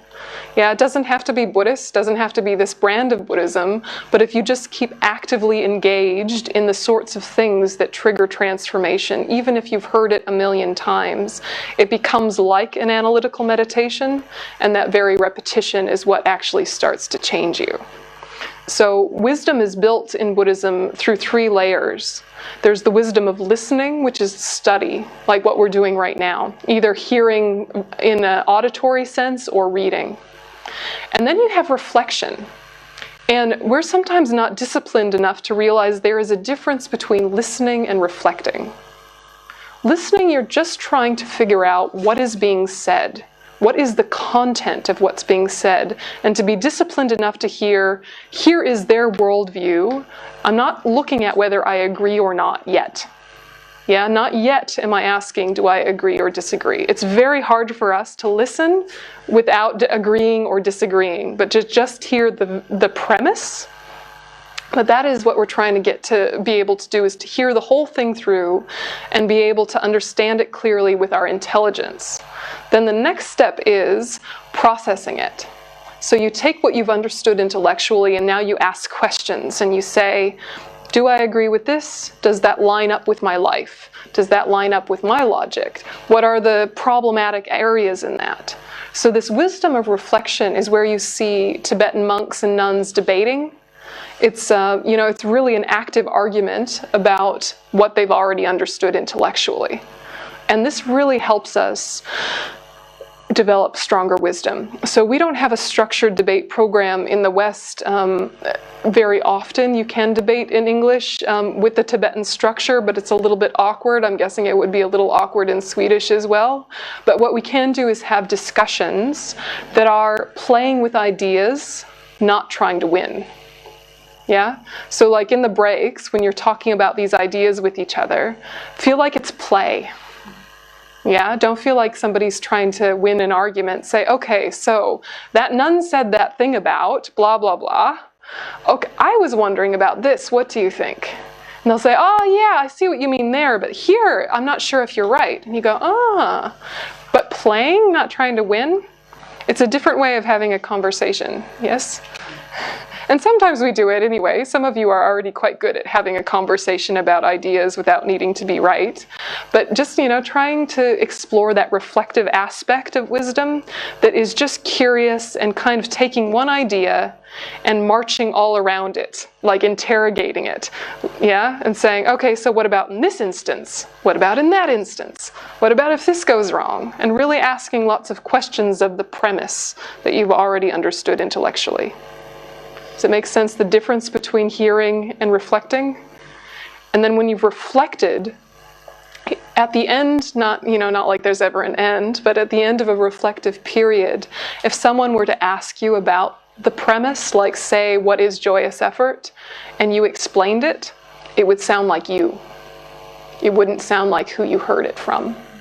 It would have all the correct elements, it would have all the correct logic, but it would be your natural way of speaking about things. It would sound like you. Does that make sense?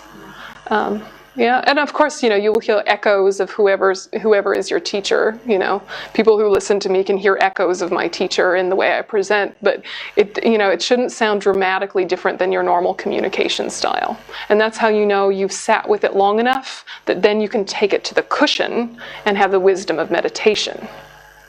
So sometimes we try and meditate on something when actually what we're doing is reflecting. And then that reflection actually turns into, actually, I have no idea, I need to study. And that's okay to know, but you might sit down and say, I'm going to meditate on compassion. Plunk. And you sit down, and then you go, okay, so how do I do that? You think, okay, be compassionate, be compassionate. Yeah. Don't be mean, be nice. Don't be mean, be nice. Wait, I'm sure it's more complex than that. Crap, I don't know how to meditate on compassion. Right?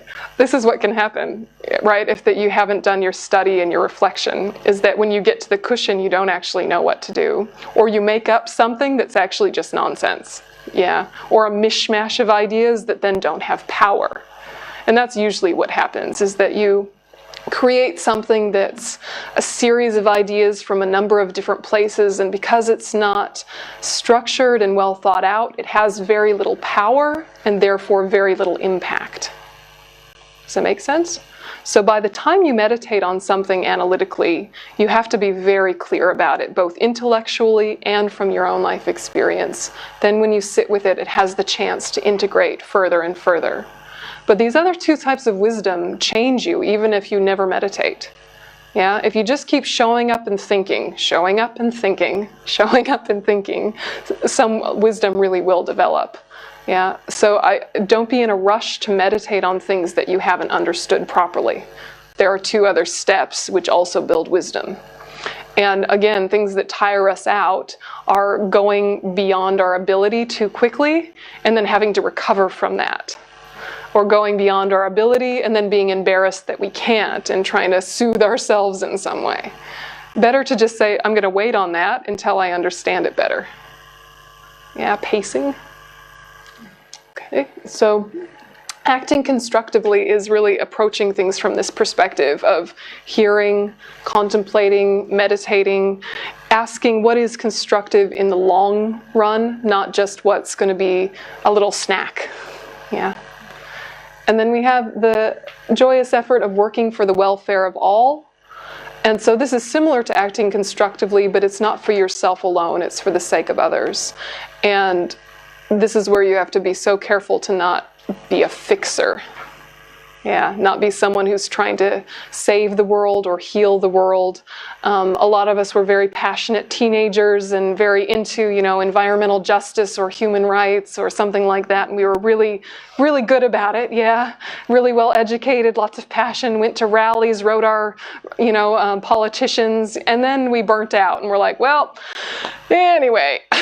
Yeah, and then you just get on with life and say to hell with it. Especially Americans, right? You guys seem better about it. But, there's the kind of momentum of youthful passion that often peters out as you get older.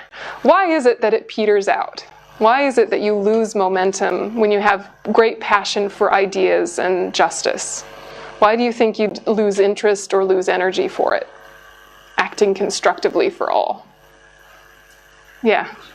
Yeah. Because you did it for yourself often, yeah. Yeah. Sense the realism that change is difficult for an individual to make on that scale. Yep, there's a type of realism, absolutely. Yeah, so some of it is just seeing life more clearly and realizing change happens more slowly than we would like. Some of it is that, for sure, yeah. Yeah, what else? Well, again, I think a lot of it has to do with adopting to the structures we have around us. We go into education, we choose, and then we go into work, and then we do that. And it's both, of course. It's internal and external, but the external experience is there too. Absolutely, yeah. And if your peers are doing things very different than you, it becomes hard to hold your strength, It becomes, there's a kind of subtle peer pressure of, one by one my friends are letting go of that interest, and one by one they're getting apartments and marriages and babies and dogs and careers and right? You know, and then to be so passionate about the environment or so passionate about social justice seems childish. Yeah, they don't understand life, right? Yeah, that's one thing that can happen. Yeah. Yeah, but when, you know, I mean, honestly, we want to be working for the welfare of all. And if we don't know the way to do it the way we used to when we were younger, how do we do it then? With realism, with an acknowledgement of some practicalities, but not lose that kind of passion for positive change. What will actually feed you and keeping interested in positive change? What will create the right pace? Holding genuine compassion for others, is it? Yeah, yeah. So not reliant on a particular outcome, but really deeply in that compassionate outcome, is it? Absolutely. Or aiming for that, yeah. Absolutely. And, you know, there's a time for purity of vision, and then there's a time to listen deeply to the other side. Right? And if we really want to change hearts and minds, we need to understand why the quote other side believes what they believe. We need to understand them on a human level. And, you know, sometimes what we come to understand is it breaks down into people operating from suffering and people operating from negative states of mind like greed. Yeah. And both are coming from suffering. Suffering is coming from suffering, and negative states of mind are coming from suffering, but often a suffering that's not immediately visible. And hence those that you're referring to are so ingrained in our processes that have been passed on that it takes quite a lot to unpick that and let that go. Absolutely. And come back to that main focus. Yeah, absolutely. And it is like we need people that are passionate and have purity of vision to kind of give some energy to those of us that actually can get something done. Yeah.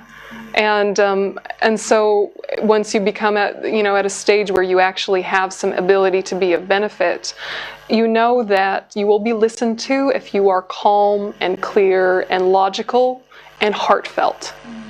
If anyone's going to listen, sometimes they won't listen even then, right? But if anyone's going to listen, the shouting, not so much, right? The shouting, not so much. But the shouting can wake up your own people sometimes. Yeah, the rallies and the movements of that type, sometimes those kind of things can wake up people who believe the same things but just got a bit lazy. Yeah? So sometimes that can help, yes. We noticed this, in some countries recently, yes? But yeah, go on. The friends I know, like activist friends that also really put a lot of effort in the welfare of all, and actually creating some change, like and they do it. None of them suffer and do it from really like aggression or like aversion side. But still, I sometimes compare myself to them and feel like they actually putting a change in the world. Yep. Where I sit on the cushion. Yeah, yeah. I know I don't see it that way, but like this kind of thing often pops up in this kind of because I really it feels more natural, this kind of way of as you presented it. Yeah. But there's still a conflict in me, you should be doing more. Yes. You feel like you should be doing more externally. More concrete and that's the realism. But I don't think so, but that's... It comes up, doesn't it? Yeah. And I mean, I think we all have times when we feel like we could be doing more, wish we could be doing more, not sure exactly what to do, and so kind of go back to our old habits. There was some old song in the 60s that says, I'd love to change the world, but I don't know what to do, so I'll leave it up to you. Yeah. And so I think that there's a marriage that we want to create between what we do on our cushion and what we do externally. But also a realism that we want to bring to it where we're seeing what is our radius of impact. Yeah, there's there's a radius of impact we each have. Whether it's on our friends and family, whether it's on our workplace, whatever that radius of impact is. And a lot of that is out of our control, how much influence we have, but we all have influence. And we all can maybe navigate that influence in a more healthy way. And so if you're starting on your cushion with, let's get my motivation clean and clear, and without anger and attachment. That is my first project. Some people out there are getting some really good work done despite being very afflicted. Yeah, despite being very angry. But the problem with a lot of these movements are there's a backlash because it wasn't slow growth from wisdom and kindness. It was quick growth forcing something, and then there's a whiplash. Yes, how many times have we seen this in history, right? So if we're looking at, okay, I love that they're doing that, all the best to them, is there a way I can have an influence on them so it's coming from strength, not aggression? Maybe that's what I'm doing, is influencing those influencers to be more cleanly motivated. Maybe I actually do start doing more out in my community, if you can. What can you do in your neighborhood? What can you do in your family? These are things to ask yourself. But starting from the cushion is not a bad place. Most people don't start from asking themselves why, other than to say, this is bad, I have to change it. They don't ask themselves why they feel it's bad, and if their methods for changing are skillful and kind and sustainable. Yeah? Can I have a follow-up? Yeah. I try to be specific, maybe it's a bit aside, but I think coming from a Swedish context, where maybe the union movements in the early 20th century, I think were driven by aggression, and were really fighting.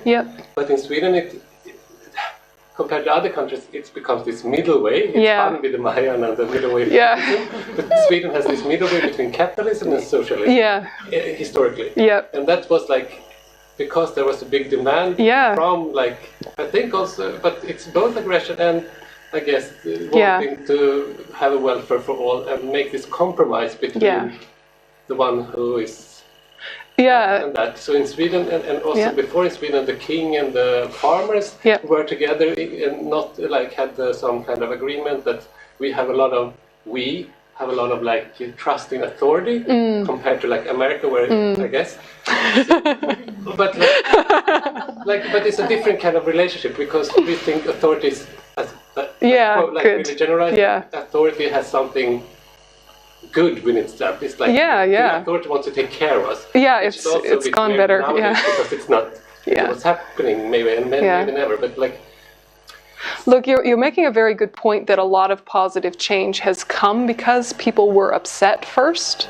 The point we're trying to make here is that we don't need to wait to be upset or get ourselves upset in order to do positive change. There is a better way to enact positive change. We're just used to being very lazy until we're angry enough to get off our bum and do something. We do nothing, and then the buildup of tension, until finally you're so angry you have to do something, but you're doing something because you want to get rid of your angry feeling. You might have even forgotten the cause you were angry about. It's just anger now. And sometimes it's effective, but we don't really want to work that way anymore. That's not the way we want to live in this world anymore. So being passionate is fine, but aggression is not what we want in us. Because also these are the things that hurt us internally and create the permission inside of us to be this way more often. As soon as you kind of allow aggression as a response that's acceptable, it goes everywhere in your life. It's like a disease. So say you were sort of big and loud and aggressive and assertive about a very important, valid issue. Sometimes people that get very much in those issues, then just with their friends are a little bit aggressive. The people they agree with, the people they like, they're really rough on them. It's like it bleeds in everywhere. So this isn't the way that we want to live. right? Because the cycle of violence is a real thing. You know, when things come from aggression, eventually they come back into aggression, even if for a while it created positive change. So many good things have happened because people were upset, but let's try and make change for a different reason. Yeah, let's try and evolve. Let's just experiment if self-directed evolution is possible. It's worth a try, right? It is worth a try. Yeah, it'd be a better way. Yeah. This makes me think that this idea of equanimity, I think, is really helpful. Yeah. At least for myself. Like previously, when I didn't know about it, I was like, oh, someone is disagreeing with me. What a horrible person. That's my enemy. Yeah. Like the categories were all set. And this idea. It was nice and tidy. Yeah. Now, oh no. Wait, the other side are human? No, they're not.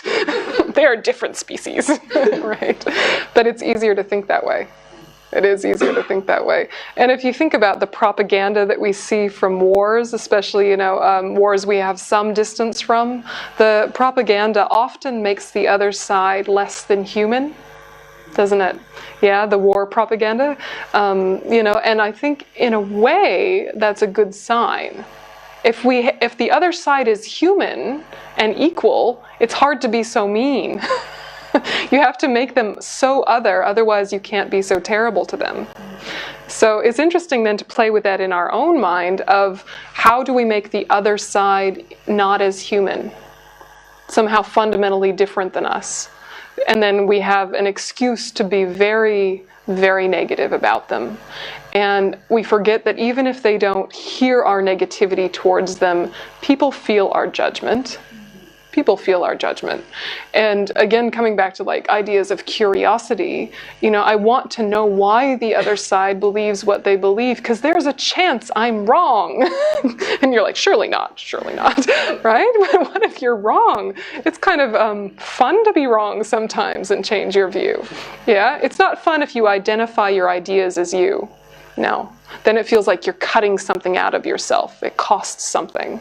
But if your ideas are just things that arrived here because of a series of conditions, then you can play with them a bit more, I'm just thinking that it's a little bit maybe about to be constructive also. And also that if you create like a us, we and them situation, then when you try to oppose an opinion on somebody, that person is going to be even more, it's going to be even more resistance instead of, because like if you really want to change the world, you want everybody to want to change and want to be part of the change. Yeah. So even though you can come about a change from being aggressive, it's as you said, it's not sustainable because these people are going to either feel that you're opposing it and they do resistance to it, or there's going to be a backlash because somebody feels stepped on. Yeah, exactly. Yeah, exactly. Psychology. Absolutely. And we're also thinking that, I don't know, everyone is equal in their basic motivation. Their basic motivation is they want to be happy and they don't want to suffer. And if you can sort of connect with that sameness, it can steady you. Yeah. And you just realize it's a whole mishmash of assumptions about where happiness and suffering come from, and a whole mishmash of ideas and worldviews. But if you can start with some shared humanity, it also helps. I mean, this idea helps with anything. If there's a scary bug that comes into your house, I don't know, Sweden's too cold, but when I'm in the Middle East, sometimes scorpions come into my house. And I'm a little scared of scorpions, these guys with the pinchers and the tail, right? And there was this scorpion and I saw it and I was like, okay, there's a scorpion, okay. And I was getting a big pot to put over it and then a paper to go under it so I could take him outside. And as I was approaching it with the pot, and trying to like, the scorpion put its little pinchers up and it was like, rah, like this, and it suddenly occurred to me how tiny it was. Like suddenly its sentience touched me. I was like, oh, scorpion, oh, and my heart sort of melted, and I thought, oh, he's so scared. I'm so big. Here's me going, oh my God, a scorpion. But he was really thinking, here's this giant thing, and I will stand my ground. And I sort of felt, wow, that's very brave, little scorpion. He could have run away. And suddenly I was like, he just wants to be happy. He doesn't want to suffer, And it softened my fear. And I think that just my mental attitude softening, then I sort of took a minute, and then I came with my little pot, and he just walked into it. And then I took him outside, and I put him under a nice rock, and he was like, doo doo doo. And it was all very fine, and he put his little pinchers down, and it was fine. And I thought, this is really life. This is really life. We see this thing that we think is so disgusting and repulsive and scary and dangerous, but as soon as you can touch your shared experience, you soften, and sometimes they soften too. Not always, but sometimes they soften too. Yeah. Anyway. But doesn't mean I was going to cuddle him and put him on my pillow or something and have a pet. But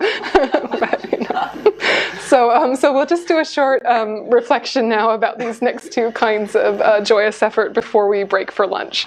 So just get yourself a nice meditation posture.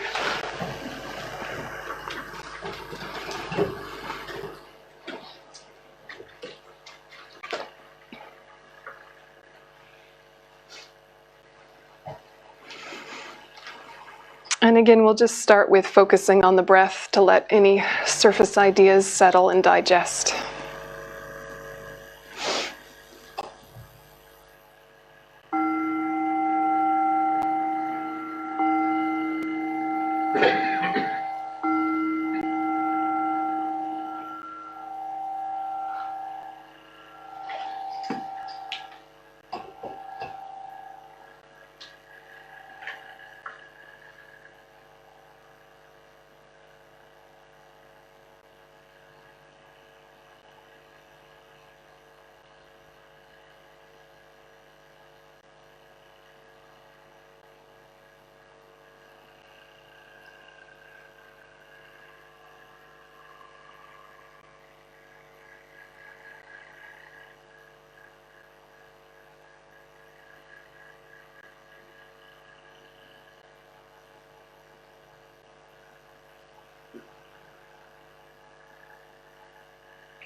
And so now thinking to yourself, what do I define as constructive, given the ideas I've been thinking about today?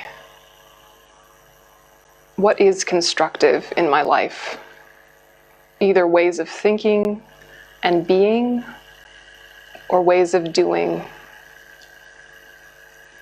What is constructive and beneficial?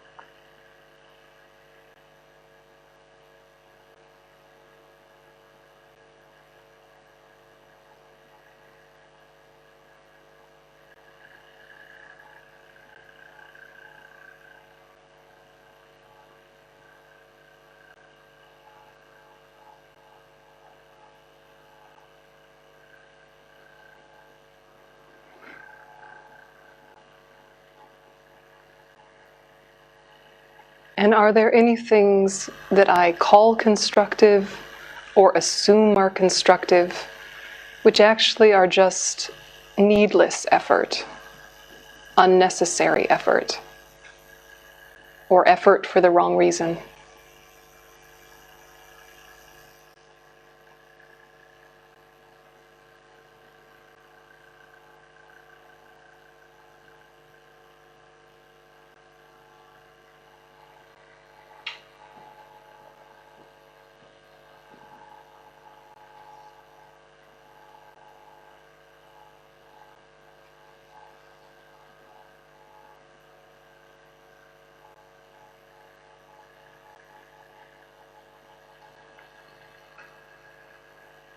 And then just finishing by thinking, what is the way I want to work for the welfare of all sentient beings, just with my life as it is today? Today, how will I work for the welfare of all? Internally, externally.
Okay.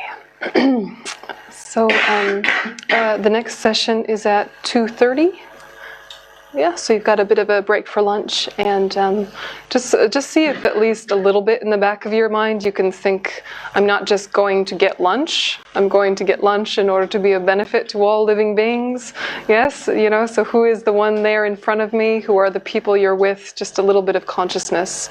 And the things we've discussed are in the first 4 pages of your handout. So if you want to read and look back over anything, and we'll move on after lunch.